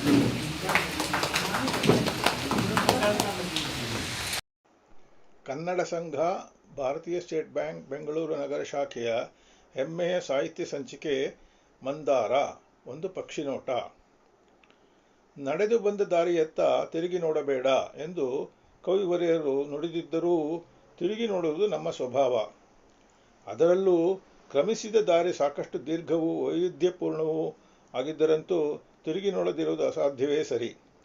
ನಮ್ಮ ಕನ್ನಡ ಸಂಘದ ನಡೆಯನ್ನು ಗಮನಿಸುವಾಗ ಈ ಮಾತು ಹೆಚ್ಚು ಅರ್ಥವನ್ನು ತಳೆಯುತ್ತದೆ. ದಿನಾಂಕ 9/12/1972ಕ್ಕೆ ಮುನ್ನ ನಮ್ಮ ಬೆಂಗಳೂರು ನಗರ ಶಾಖೆಯಲ್ಲಿ ತಮ್ಮಲ್ಲೇ ಕನ್ನಡ ವಾರ ಮತ್ತು ಮಾಸಪತ್ರಿಕೆಗಳನ್ನು ತಂದು ಓದುತ್ತಿದ್ದ ಗೆಳೆಯರ ಗುಂಪೊಂದು ಇತ್ತು. ಅದು ದಿನೇ ದಿನೇ ನಿಧಾನವಾಗಿ ಬೆಳೆಯುತ್ತಿತ್ತು. ಆದರೆ ಅದು ಸಾಂಘಿಕ ಸ್ವರೂಪವನ್ನು ಪಡೆದಿರಲಿಲ್ಲ. ಇದ್ದಕ್ಕಿದ್ದಂತೆ 9/12/1972 ಶನಿವಾರ ಕನ್ನಡ ಸಂಘವನ್ನು ಪ್ರಾರಂಭಿಸಬೇಕೆಂಬ ಹಂಬಲ ಉಕ್ಕಿ ಬಂದುದರಿಂದ ಎಲ್ಲರೂ ಕಲೆತು ಕನ್ನಡ ಸಂಘವನ್ನು ಪ್ರಾರಂಭಿಸಿದರು. ಅಂದು ಸೇರಿದ್ದ ಸಹೋದ್ಯೋಗಿಗಳು ತಮ್ಮ ಕೈಲಾದ ಕಾಣಿಕೆಗಳನ್ನು ನೀಡಿ ಸಂಘ ವರ್ಧಿಸಲೆಂದು ಹರಸಿದರು. ಅಂದು ಜಮೆಯಾದ ಕಾಣಿಕೆಗಳನ್ನು ಮೂಲಧನವನ್ನಾಗಿಟ್ಟುಕೊಂಡು State Bank of India Kannada ಸಂಘವನ್ನು ಪ್ರಾರಂಭಿಸಲಾಯಿತು. 3 ವರ್ಷ ತಡವಾದರೂ 1976ರಿಂದ ಸದಸ್ಯರಲ್ಲಿಯ ಅರಳುತ್ತಿರುವ ಪ್ರತಿಭೆಯ ದಾಖಲೆಯನ್ನು ಇಡಲು ಮಂದಾರದ ಕೈಬರಹದ ಕೃತಿಯನ್ನು ಹೊರ ತಂದೆವು. 1977-78ರಲ್ಲಿ ಮಂದಾರ ಕರ್ನಾಟಕದಲ್ಲಿನ ನಮ್ಮ ಇತರ ಶಾಖೆಗಳಿಂದ ಬರಹಗಳನ್ನು ಆಹ್ವಾನಿಸಿ ಸೂಕ್ತ ಕಂಡ ಲೇಖನಗಳನ್ನು ಪ್ರಕಟಿಸಿತು. 1979ರಿಂದ ಮಂದಾರ ಸಂಚಿಕೆಗಳು ಮುದ್ರಿತವಾಗಿ ಬರತೊಡಗಿತು. 1979ರ ಸಂಚಿಕೆಯ ಪ್ರಧಾನ ಸಂಪಾದಕರು ಪಾ. ರಾಜಗೋಪಾಲ್ ಹಾಗೂ ಈ ಸಂಚಿಕೆಯನ್ನು ಸುಧಾವಾರ ಪತ್ರಿಕೆ ಸಂಪಾದಕರಾದ ಶ್ರೀ E.R. ಸೇತುರಾಮ್ ಅವರು ದಿನಾಂಕ 18/11/1979ರಂದು ಕನ್ನಡ ಸಾಹಿತ್ಯ ಪರಿಷತ್ ಮಂದಿರದಲ್ಲಿ ಬಿಡುಗಡೆ ಮಾಡಿದ್ದರು. ಈ ಸಂಚಿಕೆಯಲ್ಲಿ ಒಟ್ಟು 29 ಕಥೆ ಕವನಗಳು ಪ್ರಕಟಿತಗೊಂಡಿದ್ದು ಪಾ. ರಾಜಗೋಪಾಲ, ಬೆಂಶ್ರೀ ರವೀಂದ್ರ, ಕೆ.ಎನ್. ಮಹಾಬಲ, ಜಿ.ಎನ್. ನರಸಿಂಹಮೂರ್ತಿ, ಮೇಕೂರು ಅನಂತಸ್ವಾಮಿ, ಹೂವಾ ಶ್ರೀಪ್ರಕಾಶ್, ಬಿ.ಎಸ್. ಚಂದ್ರಶೇಖರ್, ಮಲ್ಲಿಕಾರ್ಜುನ ಅವರುಗಳ ಲೇಖನಗಳನ್ನು ಕಾಣಬಹುದು. ಇದೇ ರೀತಿ 1980ರ ಸಂಚಿಕೆಯನ್ನು ಸುರೇಶ್ ಬೈಲೂರ್ ಅವರ ಪ್ರಧಾನ ಸಂಪಾದಕತ್ವದಲ್ಲಿ ಹಾಮನಾಯಕ್ ಅವರಿಂದ ಬಿಡುಗಡೆಗೊಂಡಿತು. ಈ ಸಂಚಿಕೆಯಲ್ಲಿ 26 ಲೇಖನಗಳಿದ್ದು ಅವುಗಳಲ್ಲಿ ಗಮನ ಸೆಳೆಯುವ ಲೇಖನಗಳೆಂದರೆ ಜಿ.ಎನ್. ನರಸಿಂಹಮೂರ್ತಿ ಅವರ ವಿಶ್ವದ ಅತಿಶ್ರೇಷ್ಠ ಚರಿತ್ರೆಗಳಲ್ಲಿ ಒಂದಾದ ಯಶೋರ್ಮೋ ಕುರಿತಾದ ಪರಿಚಯ ಲೇಖನ. 1981ರ ಮಂದಾರ ಸಂಚಿಕೆಯನ್ನು ಪ್ರೊಫೆಸರ್ ಜಿ. ವೆಂಕಟಸುಬ್ಬಯ್ಯನವರು 27/12/1981ರಂದು ಬಿಡುಗಡೆ ಮಾಡಿದ್ದರು. ಈ ಸಂಚಿಕೆಯಲ್ಲಿ 19 ಲೇಖನಗಳಿದ್ದು ಹೂವಾ ಶ್ರೀಪ್ರಕಾಶ್ ಅವರ ಕಥೆ ದ್ವಂದ್ವ ಗಮನ ಸೆಳೆಯುವುದು. 1982, 1985, 1986, 1987ರ ಸಂಚಿಕೆಗಳು ಬಿ.ಎಸ್. ಚಂದ್ರಶೇಖರ್ ಅವರ ಸಂಪಾದಕತ್ವದಲ್ಲಿ ಕ್ರಮವಾಗಿ ಎಂ. ಚಿದಾನಂದಮೂರ್ತಿ, ಡಾ. ಪಿ.ವಿ. ನಾರಾಯಣ್, ಮಲ್ಲಿಗೆ ಕವಿ ಕೆ.ಎಸ್. ನರಸಿಂಹಸ್ವಾಮಿ ಹಾಗೂ ಶಿವಮೊಗ್ಗ ಸುಬ್ಬಣ್ಣ ಅವರುಗಳಿಂದ ಬಿಡುಗಡೆಗೊಂಡಿತು. ಮುಂದಿನ 3 ಸಂಚಿಕೆಗಳು 1988, 1989, 1990 ಕೆ.ಎನ್. ಮಹಾಬಲ ಅವರ ಸಂಪಾದಕತ್ವದಲ್ಲಿ ಕ್ರಮವಾಗಿ ಎನ್.ಎಸ್. ಲಕ್ಷ್ಮೀನಾರಾಯಣ ಭಟ್, ಮಾಸ್ಟರ್ ಹಿರಣ್ಣಯ್ಯ ಹಾಗೂ ಪೂತಿ ನರಸಿಂಹಾಚಾರ್ ಅವರ ಬಿಡುಗಡೆ ಮಾಡಿದರು. ಲಭ್ಯವಿರುವ ಕೊನೆಯ ಸಂಚಿಕೆ ಎಂದರೆ 22/1/1994ರಂದು ಬಿಡುಗಡೆಯಾದ ಬಿ.ಎಸ್. ಚಂದ್ರಶೇಖರ್ ಅವರ ಸಂಪಾದಕತ್ವದ ಎಂ.ಎನ್. ವ್ಯಾಸರಾವ್ ಅವರಿಂದ ಬಿಡುಗಡೆಗೊಂಡಿದ್ದ ಸಂಚಿಕೆ ಮಾತ್ರ. ಈ ಸಂಚಿಕೆಯಲ್ಲಿ 4 ಲೇಖನಗಳು, 11 ಕವಿತೆಗಳು, 4 ಕಥೆಗಳು, 3 ಲಘು ಬರಹಗಳು ಹಾಗೂ 4 ಇತರೆ ಲೇಖನಗಳನ್ನು ನೋಡಬಹುದು. ಪ್ರಮುಖ ಲೇಖನವೆಂದರೆ ಕಬ್ಬಿನಾಲೆ ವಸಂತ ಭಾರದ್ವಾಜ್ ಅವರ ಅವಧಾನದ ಅನುಭವಗಳು ಹಾಗೂ ಬಿ.ಎಸ್. ಚಂದ್ರಶೇಖರ್ ಅವರ ಕಾವ್ಯ ಇಂದಿನ ಪರಿಸ್ಥಿತಿ ಗಮನ ಸೆಳೆಯುವುದು. 1994ರ ನಂತರ ಮಂದಾರ ಸಂಚಿಕೆ ಪ್ರಕಟಗೊಂಡದ್ದಕ್ಕೆ ಯಾವುದೇ ಮಾಹಿತಿ ಇರುವುದಿಲ್ಲ. ಸದ್ಯದ ಪರಿಸ್ಥಿತಿಯಲ್ಲಿ ಬೆಂಶ್ರೀ ರವೀಂದ್ರ ಅವರನ್ನು ಹೊರತುಪಡಿಸಿ ಯಾರ ಬಳಿಯೂ ಎಲ್ಲ ಸಂಚಿಕೆಗಳು ಇರುವುದರ ಬಗ್ಗೆ ಖಚಿತವಾಗಿ ಹೇಳಲು ಅಸಾಧ್ಯ. ಒಂದು ಕಾಲದಲ್ಲಿ ಭಾರತೀಯ ಸ್ಟೇಟ್ ಬ್ಯಾಂಕಿನ ಕನ್ನಡ ಸಂಘ ನಗರ ಶಾಖೆಯ ಹೆಮ್ಮೆ ಪ್ರಕಟಣೆಯಾದ ಮಂದಾರ ಸಂಚಿಕೆಯು ಈಗ ಕೇವಲ ಚರಿತ್ರೆಯ ಪುಟವಾಗಿರುವುದು ನಿಜಕ್ಕೂ ವಿಷಾದಕರ ಸಂಗತಿ. ಅಧ್ಯಕ್ಷರಾಗಿ ಕೇಳ್ಕೊಂಡು ಕಾಫಿ ಮಾತುಗಳಾಯಿತು. ಎರಡೇ ಮಾತು ನಾನು ಇದ್ರ ಬಗ್ಗೆ ಹೇಳಕ್ಕೆ ಇಷ್ಟಪಡ್ತೀನಿ. ಇದು ಮಂದಾರ ವಾರ್ಷಿಕ ಪತ್ರಿಕೆ ಇನ್ನು ಭಾರತೀಯ ಸ್ಟೇಟ್ ಬ್ಯಾಂಕ್ ಕನ್ನಡ ಸಂಘ ಬೆಂಗಳೂರು ನಗರ ಶಾಖೆಯಿಂದ ಸುಮಾರು 14 ವರ್ಷಕ್ಕಿಂತ ಹೆಚ್ಚು ಪ್ರಕಟವಾಯಿತು. ಮೊದಲನೆಯ ಸಂಚಿಕೆ 1975ರಲ್ಲಿ ಸೂರ್ಯನಾರಾಯಣ ಚಳಗ, ಅದು ಕೈಬರಹ ಪತ್ರಿಕೆ. ನಾವೆಲ್ಲ ಸದಸ್ಯರಿಗೂ ಒಂದೊಂದು ಬಣ್ಣದ ಚೀಟಿ ಕೊಟ್ಬಿಟ್ಟು ಅದರಲ್ಲೇ ಅವರು ಬರೆದುಕೊಡೋದು ಕೈಬರಹ ಪತ್ರಿಕೆ. ಹಾಗೆ ಮೊದಲನೇ ಸಂಚಿಕೆ ಸೂರ್ಯನಾರಾಯಣ ಚಳಗ ಬಿಡುಗಡೆ ಮಾಡೋದು. ಎರಡನೇದು ಯಾರು ಬಿಡುಗಡೆ ಮಾಡೋದು ನನಗೆ ಜ್ಞಾಪಕ ಬರ್ತಾ ಇಲ್ಲ. ಅದು ಮೂರನೇದು ಮಾತ್ರ ನಾನು ಮರೆಯೋ ಹಾಗೆ ಇಲ್ಲ. ಯಾಕಂದರೆ ನಾವು ಮೂರನೆಯ ಸಂಚಿಕೆ ಬಿಡುಗಡೆಗೆ ಕರೆದಿದ್ದವರು ಕಡಲು ತಡೆಯಬಾರದು ಡಾಕ್ಟರ್ ಶಿವರಾಮ್ ಕಾರಂತ್. ಅವಾಗ ತಾನೇ ಅವರು ತುರ್ತು ಪರಿಸ್ಥಿತಿಯಲ್ಲಿ ತಮ್ಮ ಪದ್ಮ ವಿಭೂಷಣವನ್ನು ವಾಪಸ್ ಕೊಟ್ಟು ಒಂದು ಬಹಳ ಭರ್ಜರಿ ಭಾಷಣವನ್ನು ಅವರು ಶಿಕ್ಷಣ ಪರಿಷತ್ ಮಂದಿರದಲ್ಲಿ ಮಾಡೋದು. ಅದಾದ ಮೇಲೆ ಈ ಮಂದಾರ ಕೈಬರಹ ಪತ್ರಿಕೆ ಆಮೇಲೆ ನಾವು ಮುದ್ರಣಕ್ಕೆ ಆರಂಭ ಮಾಡಿದ್ವಿ. ಅವರು ಬ್ಯಾಂಕಲ್ಲಿದ್ದರೆ ಸ್ವಲ್ಪ ಅನುಕೂಲ, ಒಂದಷ್ಟು ಜಾಹೀರಾತು ಅವಾಗ ತಗೋತಾ ಇದ್ವಿ, ಇವಾಗ ಆಗಿಲ್ಲ. ಜಾಹೀರಾತು ತಗೊಂಡು ಮಂದಾರ ಪತ್ರಿಕೆ ಸುಮಾರು ವರ್ಷ ಪ್ರಕಟವಾಯಿತು. ವಾರ್ಷಿಕ ಪತ್ರಿಕೆ ಪ್ರತಿ ರಾಜ್ಯೋತ್ಸವಕ್ಕೆ ಅದು ಬಿಡುಗಡೆ ಆಗ್ತಾಯಿತ್ತು. ಇಲ್ಲಿ ಸುಮಾರು ಜನ ಕೂತಿರೋರು ಅದರಲ್ಲಿ ಬಹಳ ಪ್ರಮುಖ ಪಾತ್ರವನ್ನು ವಹಿಸಿದ್ದಾರೆ. ನರಸಿಂಹಮೂರ್ತಿ ಸಂಪಾದಕರಾಗಿದ್ದರು. ಚಂದ್ರಶೇಖರ್ ಸುಮಾರು ವರ್ಷಗಳ ಕಾಲ 8 ವರ್ಷ ಅದನ್ನು ಚಂದ್ರಶೇಖರ್ ಸಂಪಾದನೆ ಮಾಡಿದ್ದಾರೆ. ಶ್ರೀ ಪ್ರಕಾಶ್, KN ಮಹಾಬಲ, ಬೈಲೂರು ಇಲ್ಲ, ಇನ್ನೊಂದು ಇದೆ, ಸುಮಾರು ಜನ ಬರ್ತಾರೆ. ಈ ಎಲ್ಲ ಸಂಚಿಕೆಗಳು ಕೈಬರ ಪತ್ರಿಕೆಗಳು ಇವತ್ತು ನಮ್ಗೆ ಸಿಗ್ತಾ ಇಲ್ಲ. ಅಂದರೆ ಕೆಲವು ಸಂಚಿಕೆಗಳು ನಾನು ನಂತರ ಇಟ್ಕೊಂಡಿದ್ದೇನೆ.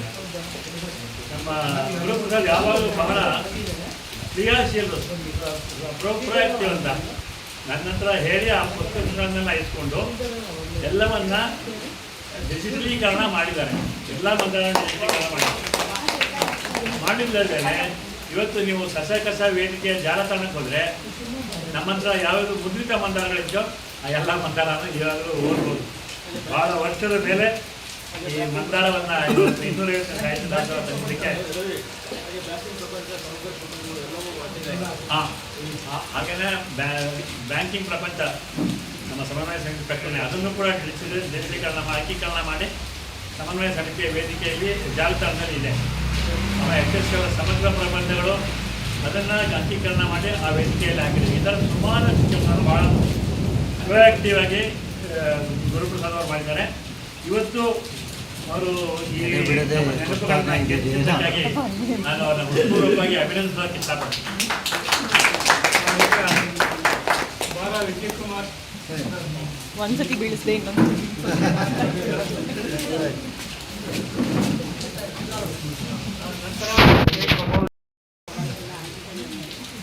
ಕವನದ ಶೀರ್ಷಿಕೆ ಒಗ್ಗಟ್ಟು. ಇದಕ್ಕೊಂದು ಸಣ್ಣ ಹಿನ್ನೆಲೆ ಇದೆ.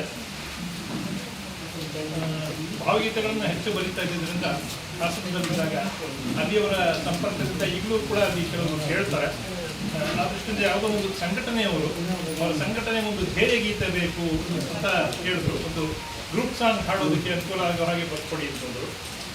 ಆಗ ಬರೆದಂಥ ಗೀತೆ ಇದು.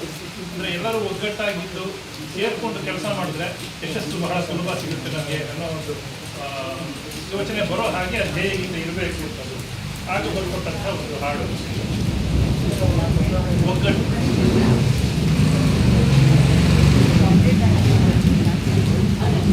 ಎಳೆ ಎಳೆ ನೀರು ಬಲಗೊಂಡಾಗ ಹಗ್ಗತಿ ಗಟ್ಟಿತನ, ಹನಿ ಹನಿ ಮಳೆಯ ಬಿಂದು ಸೇರುತ್ತಾ ಹರಿವುದೇ ನೀರ ಗುಣ.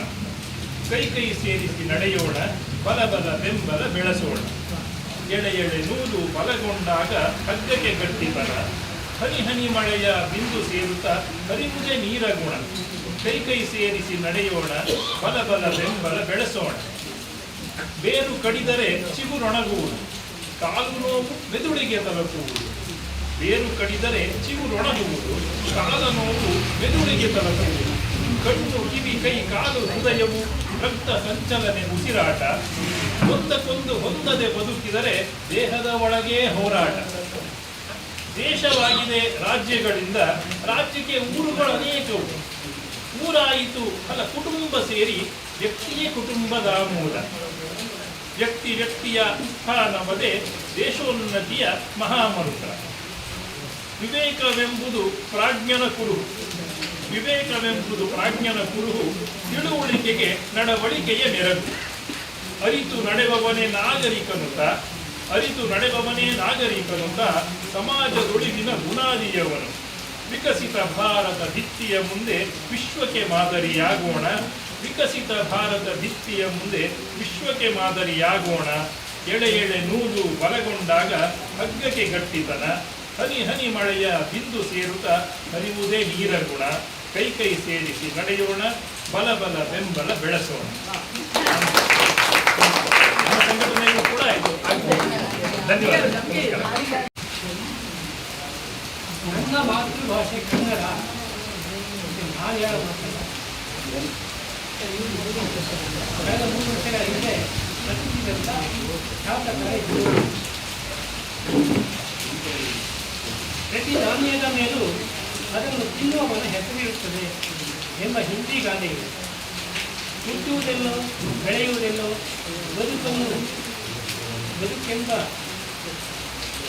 ಬದುಕಲು ನೆಲೆಯುವುದು ಇನ್ನೆಲ್ಲೋ. ಹೀಗಿರುತ್ತದೆ ಮಾನವ ಜೀವನ. ಈ ನಿಟ್ಟಿನಲ್ಲಿ ತಮ್ಮ ಪ್ರತಿಭೆಯಿಂದ ಕಲೆ, ಸಾಹಿತ್ಯ, ಸಂಗೀತ, ನೃತ್ಯ, ನಾಟಕ, ಸಿನಿಮಾ ಮಾಧ್ಯಮಗಳಲ್ಲಿ ತಮ್ಮದೇ ಛಾಪು ಮೂಡಿಸಿದ ಅನೇಕರು ಕಾಣಸಿಗುತ್ತಾರೆ. ಕನ್ನಡ ಮನೆತನದ ಹೆಣ್ಣು ಮಗಳೊಬ್ಬಳು ಕರ್ನಾಟಕದಲ್ಲಿ ಹುಟ್ಟಿ, ಆಂಧ್ರದಲ್ಲಿ ಬೆಳೆದು, ತಮಿಳುನಾಡಿನಲ್ಲಿ ಬದುಕಿ, ತೆಲಂಗಾಣದಲ್ಲಿ ಮೂಡಿಸಿದ ಸಿನಿಮಾ ತಾರೆ ಯಮುನಾ ಅವರದ್ದು ರೋಚಕ ಕಥೆ. ವಿಜಯನಗರ ಸಾರ್ವಭೌಮ ಕೃಷ್ಣದೇವರಾಯ ತುಳು ವಂಶದವರಾಗಿದ್ದ ಕಾರಣ ಕನ್ನಡಿಗನೇ ಯಾವುದಾದರೂ ತೆಲುಗು ಭಾಷೆಯನ್ನು ಪ್ರೋತ್ಸಾಹಿಸಿ ಪೋಷಿಸಿ ಆಂಧ್ರ ಭೋಜ ಎನಿಸಿಕೊಂಡಿದ್ದರಿಂದ ಆತ ಕನ್ನಡಿಗನೇ ತೆಲುಗನೇ ಎಂಬ ವಾದ ಭಾಷಾ ಪಂಡಿತರ ನಡುವೆ ನಡೆದಿದೆ. ಅಂಥ ಚರ್ಚೆಯು ಚತುರ್ಭಾಷಾ ತಾರೆ ಯಮುನಾ ಕುರಿತಾಗಿ ಇತ್ತು. ಹಾಗೆ ಚಿತ್ರರಂಗಕ್ಕೆ ಪದಾರ್ಪಣೆ ಮಾಡಿದ್ದು ತೆಲುಗು ಚಿತ್ರರಂಗವೇ ಹೌದು. ಆ ದಿನಗಳಲ್ಲಿ ಹಂಪಿಯಲ್ಲಿ ಜನ್ಮ ತಾಳಿದ ಆ ಅಭಿನೇತ್ರಿಯನ್ನು ಹಂಪಿ ಸುಂದರಿ ಎಂದು ಮುಖವು ಹಿಂದಿಯ ನರ್ಗೀಸನ್ನು ಹೋಲಿಸಿದ್ದು ತೆಲುಗು ಶಿಕ್ಷಣ ಪಡೆದ ಕಾರಣ ಆಂಧ್ರ ನರ್ಗೀಸನ್ನು ಗುರುತಿಸಲಾಗುತ್ತಿತ್ತಂತೆ. ಹೀಗೆ ನಟಿಸಿದ್ದು 5-6 ಕನ್ನಡ ಸಿನಿಮಾಗಳಲ್ಲಿ ಮಾತ್ರ.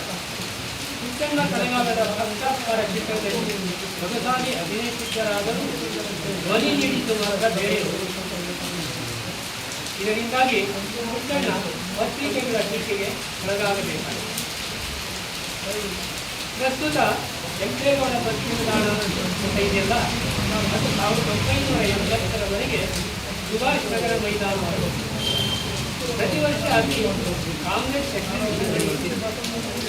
ವಸ್ತು ಪ್ರದರ್ಶನ ಅವಧಿಗೆ ಹಿರಣ್ಯಯಾಗಿ ಮಂಡಳಿಯ ರಂಗವನ್ನು ಹಿಡಿದು ಲಂಚಾವತಾರ, ಭ್ರಷ್ಟಾಚಾರ, ನವೀಗಿ ನಾರಾಯಣ, ವಿಷಸಂತಾನ ಮುಂತಾದ ನಾಟಕಗಳನ್ನು ಏರ್ಪಡಿಸುತ್ತಿದೆ. ಲಂಚಾವತಾರವು ಯಶಸ್ಸಿನ ಒಂದೊಂದು ಹಂತ ತಪ್ಪಿದಾಗ ಹಿರಣ್ಣಯ್ಯನವರು ವಿವಿಧ ಕ್ಷೇತ್ರಗಳ ಖ್ಯಾತನಾಮರನ್ನು ಕರೆಸಿ ನಾಮರನ್ನು ರಂಗದ ಮೇಲೆ ಬರಮಾಡಿಕೊಂಡು ಸನ್ಮಾನಿಸುತ್ತಿದ್ದು ವಿವರಿಸುತ್ತಿದ್ದರು. ಅದು 1972ನೇ ಇಸ್ವಿ. ವಾರ ದಿನ ನೆನಪಿಲ್ಲ, ಮಾಸ ದಿನ ನೆನಪಿಲ್ಲ. ಆ ಒಂದು ದಿನ ನಾಟಕ ನೋಡಲು ನಮ್ಮೊಂದಿಗೆ ಹಿಂದೂ ಪ್ರತಿನಿಧಿಯೊಬ್ಬ ಬಂದಿತ್ತು. ಅವನ ಮನೆ ಮಾತು ಕನ್ನಡವೇ ಆದರೂ ತೆಲುಗು ಸಿನಿಮಾಗಳ ಪರಮ ಭಕ್ತ. ಕನ್ನಡ ಸಿನಿಮಾಗಳಿದ್ದ ಥಿಯೇಟರ್ ಕಡೆ ಅದ್ಭುತತೆಯು ಹೆಜ್ಜೆ ಇಡುತ್ತಿದ್ದೆವು. ಆ ಸಂಜೆ ಮೂವಿಯಾಣಿನಲ್ಲಿ ನಡೆಯುತ್ತಿದ್ದ ತೆಲುಗು ಸಿನಿಮಾಕ್ಕೆ ತಡವಾಗಿದ್ದರಿಂದ ನಾಟಕಕ್ಕೆ ಬಂದಿಲ್ಲ. ಅದಕ್ಕೂ ಅವನನ್ನು ಒಪ್ಪಿಸಲು ಇನ್ನಿಲ್ಲದ ಮಾತನ್ನು ಖರ್ಚು ಮಾಡಬೇಕಾಯಿತು. ಲಂಚಾವತಾರ ನಾಟಕದ ಮಧ್ಯಂತರದಲ್ಲಿ ಹಿರಣ್ಣಯ್ಯನವರು ಸನ್ಮಾನಿಸಲು ವೇದಿಕೆಗೆ ಆಹ್ವಾನಿಸಿದ್ದು ಬೇರೆ ಯಾರನ್ನೂ ಅಲ್ಲ, ನನ್ನ ಹಾಗೂ ಹಿಂದೂಪದ ಗೆಳೆಯರ ಅಂತಿಮಿಸಿದ ತಾರೆ ಯಮುನಾ ಅವರನ್ನು. ತೆಳು ಗುಲಾಬಿ ವರ್ಣದ ಸೀರೆಯುಟ್ಟು, ತಲೆಗೆ ಅದೇ ಬಣ್ಣದ ಗುಲಾಬಿ ಹೂವಿನ ಮೈಕು ಹಿಡಿದಾಗ ಮೇಲ್ಸಕರಲ್ಲಿ ಸಹ ಸಂಚಲನ. ನನ್ನ ಅಭಿಮಾನಿ ಕನ್ನಡ ಬಂಧುಗಳೇ ಎಂದು ಆರಂಭಿಸಿ ಸುಮಾರು 20 ನಿಮಿಷಗಳ ಕಾಲ ಅಚ್ಚ ಕನ್ನಡದಲ್ಲೇ ಮಾತಾಡಿದರು. ನಾನು ಹುಟ್ಟಿದ್ದು ವಿಜಯನಗರ ಸಾಮ್ರಾಜ್ಯದ ರಾಜಧಾನಿ ಹಂಪಿಯಲ್ಲಿ. ನನ್ನ ಮಾತೃಭಾಷೆ ಕನ್ನಡ. ಪುಟ್ಟಣ್ಣಾಜಿ ನಿರ್ದೇಶನದ ಸಾಕ್ಷಾತ್ಕಾರದಲ್ಲಿ ಅಭಿನಯಿಸಿದ್ದು ನನ್ನ ಪುಣ್ಯ ಇಟ್ಟಿದೆ. ಧ್ವನಿ ಮುದ್ರಣದ ಸಮಯದಲ್ಲಿ ನಾನು ಹಿಂದಿ ಚಿತ್ರದಲ್ಲಿ ತೊಡಗಿದ್ದು ಮುಂಬೈನಲ್ಲಿದ್ದೆ.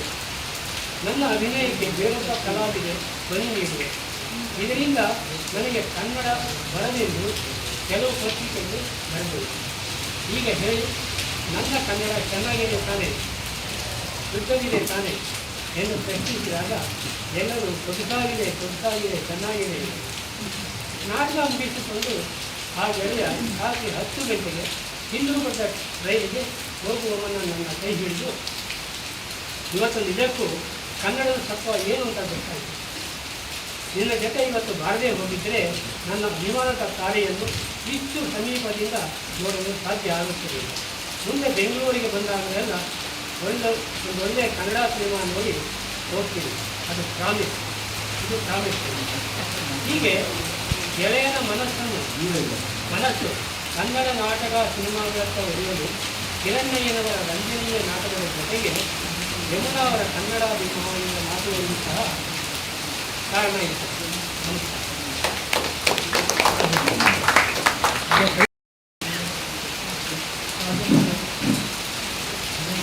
ಹಣೆ ಬರ ಕೊಟ್ಟಿದ್ರೆ ಈ ಥರ ಎಲ್ಲ ಆಗುತ್ತೆ. ಅವಾಗಿಂದ ಎಷ್ಟು ಇದಾಗಿತ್ತು, ನಿಶಬ್ದವಾಗಿತ್ತು, ಅಕ್ಷರವೂ ಕೇಳ್ತಿತ್ತು.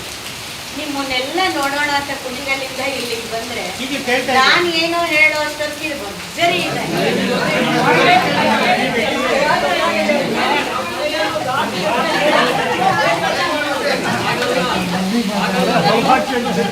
ಮಾತಾಡುವಾಗ ಯಾರು ಹೋಗದೆ ಇರಲಿ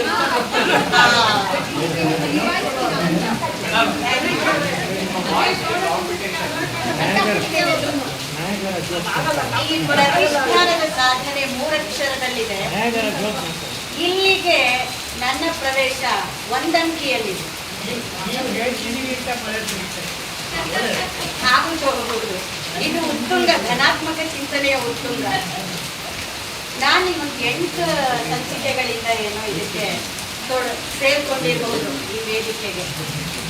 ನನಗೊಂದು ಸಂತೋಷ ಆಗಿದ್ದು ವೇದಿಕೆಯಲ್ಲಿ ಅಂದರೆ, ಚಿಕ್ಕವರಿರಲಿ ದೊಡ್ಡವರಿರಲಿ, ಅದು ಘನವಾದ ಬರಹವಾಗಿರಲಿ ತೆಳುವಾದ ಬರಹವಾಗಿರಲಿ, ಅದರಲ್ಲಿ ಏನು ಸತ್ವವೇ ಇಲ್ಲದಿದ್ದಾಗ್ಯೂ ಕೂಡ ಘಟಾನುಘಟಿಗಳಿದ್ದಾರೆ, ನಿರಂತರವಾಗಿ ಓದ್ತಾ ಇರೋರಿದ್ದಾರೆ, ಬರೀತಿರೋರಿದ್ದಾರೆ, ವೃತ್ತಿಪರ ಬರಹಗಾರರಿದ್ದಾರೆ.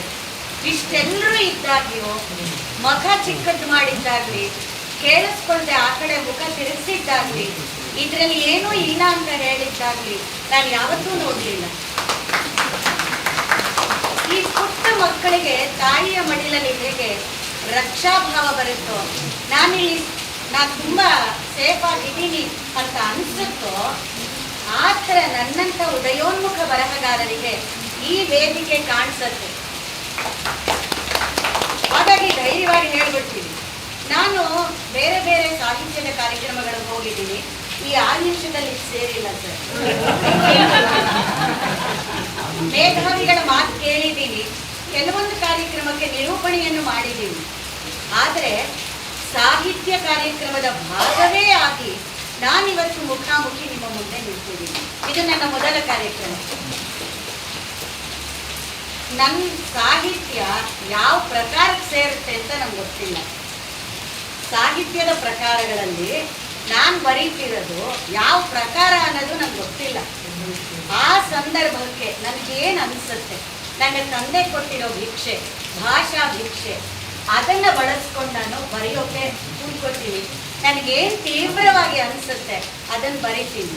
ಲಯಭದ್ರವಾಗಿದ್ದರೆ ಅದು ಕವನವಾಗುತ್ತೆ, ಇಲ್ಲ ನಾನು ಏನೋ ಯಾರಿಗೋ ಏನೋ ಹೇಳ್ತಾ ಇದ್ದೀನಿ ಅಂದರೆ ಲೇಖನವಾಗುತ್ತೆ. ಅಭಿನಯಪೂರ್ವಕವಾಗಿ ಬರೀತೀನಿ ಅಂದರೆ ಕಥೆ ಆಗುತ್ತೆ. ನಾನು ಇದಕ್ಕೆ ಕಥೆ ಓದಿದ್ದೀನಿ, ಕವನ ಓದಿದ್ದೀನಿ. ಇಲ್ಲಿ ಭಗವತ್ಪಾದರ ಬಗ್ಗೆ ಒಂದು ಲೇಖನವನ್ನು ಓದಿದ್ದೀನಿ.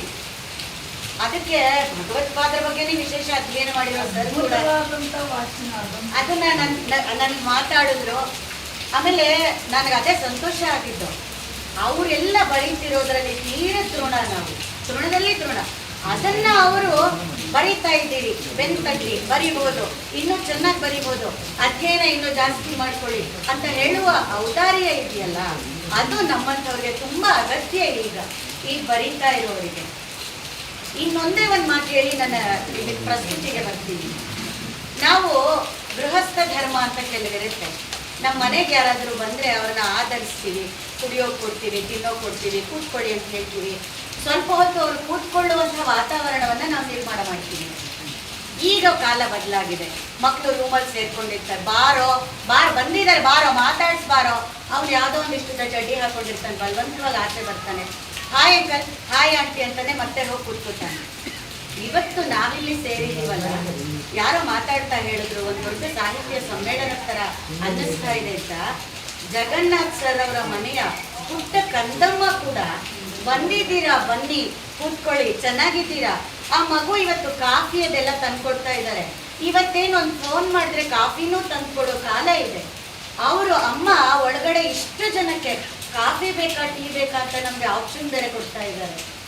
ಕೆಲವ್ರ ಮನೆಗೆ ಹೋಗ್ತೀವಲ್ಲ, ಮಕ ಸಿಲಿಂಡರ್ಸ್ಕೊಂಡು ಧಾರಾಡ್ತಿರ್ತಾರೆ, ಹೆಂಗಸರು ಅಡುಗೆ ಮನೇಲಿ ಸೌಂಡ್ ಮಾಡ್ತಾ ಇರ್ತಾರೆ. ಅಂದರೆ ಎಷ್ಟು ಬೇಗ ಮುಗಿಯುತ್ತಿದ್ದು ಅಂತ. ಈ ವಾತಾವರಣದಲ್ಲಿ ನಾವಿದ್ದೀವಿ, ಯಾರೂ ತೆಗೆದು ಹಾಕೋ ಹಾಗಿಲ್ಲ. ಆದರೆ ಇಷ್ಟು ಅದ್ಭುತವಾದ ಹೃದಯವಂತವಾದ ಆತಿಥ್ಯವನ್ನು ನಮಗೆ ಕೊಟ್ಟಿದ್ದಾರೆ. ಸಾರ್ಥಕವಾಯಿತು ಕುಣುಗಳಿಂದ ಇಲ್ಲಿಗೆ ಬಂದಿದ್ದಕ್ಕೆ ಅಂತ ನನಗೆ ಅನ್ನಿಸ್ತು. ಪೂರ್ವಕ ಧನ್ಯವಾದ ಸರ್ ನಿಮಗೆ, ನಿಮ್ಮ ಕುಟುಂಬಕ್ಕೆ. ಈಗ ನಾನು ನೇರ ಪ್ರಸ್ತುತಿಗೆ ಬರ್ತೀನಿ. ಅಮ್ಮ ನನ್ನನ್ನು ಕ್ಷಮಿಸುವೆಯಾ ಅಂತ ಇದರ ಶೀರ್ಷಿಕೆ. ಈಗಿನ್ನು ಸರ್ ಅಮ್ಮನ ಬಗ್ಗೆ ಓದಿದ್ರು. ಇನ್ನೊಬ್ರು ಮಾತಾಡ್ತಾ ಅವರ ಅತ್ತಿಗೆ ಬಗ್ಗೆ ಹೇಳಿದ್ರು. ಈ ಭಾವನೆಗಳೆಲ್ಲ ಶುಷ್ಕವಾಗ್ತಾ ಇರುವಂತಹ ಕಾಲ ಇದು. ತನ್ನ ಮಕ್ಕಳ ಬಗ್ಗೆ, ತಾನು ಹಡೆದ ಮಕ್ಕಳ ಬಗ್ಗೆನೆ ತಾಯಿ, ಅಮ್ಮ, ಮಾತೃ ಅಂತ ಕರ್ಸ್ಕೊಳ್ಳೋಳೆ ನನಗೇನೂ ಇಲ್ಲ ಅಂತ ಕೊಡವಿ ದಾಟಿ ಹೋಗೋ ಕಾಲ ಇದು. ನ್ಯೂಸಲ್ಲಿ ನೋಡ್ತಾ ಇದ್ದೀವಿ ನಾವು, ಏನೇನೋ ನಡೀತಾ ಇದೆ. ಅವಳು ಬಿಟ್ಟು ಹೋಗೋದು ದೊಡ್ಡ ವಿಚಾರ ಅಲ್ಲ, ಆ ಮಕ್ಕಳನ್ನ ತಾನೇ ತನ್ನ ಕೈಯಾರ ಸಾಯಿಸ್ತಾ ಇದ್ದಾಳೆ ಅಂತ ಕೂಡ ಓದ್ತಾ ಇದ್ದೀವಿ.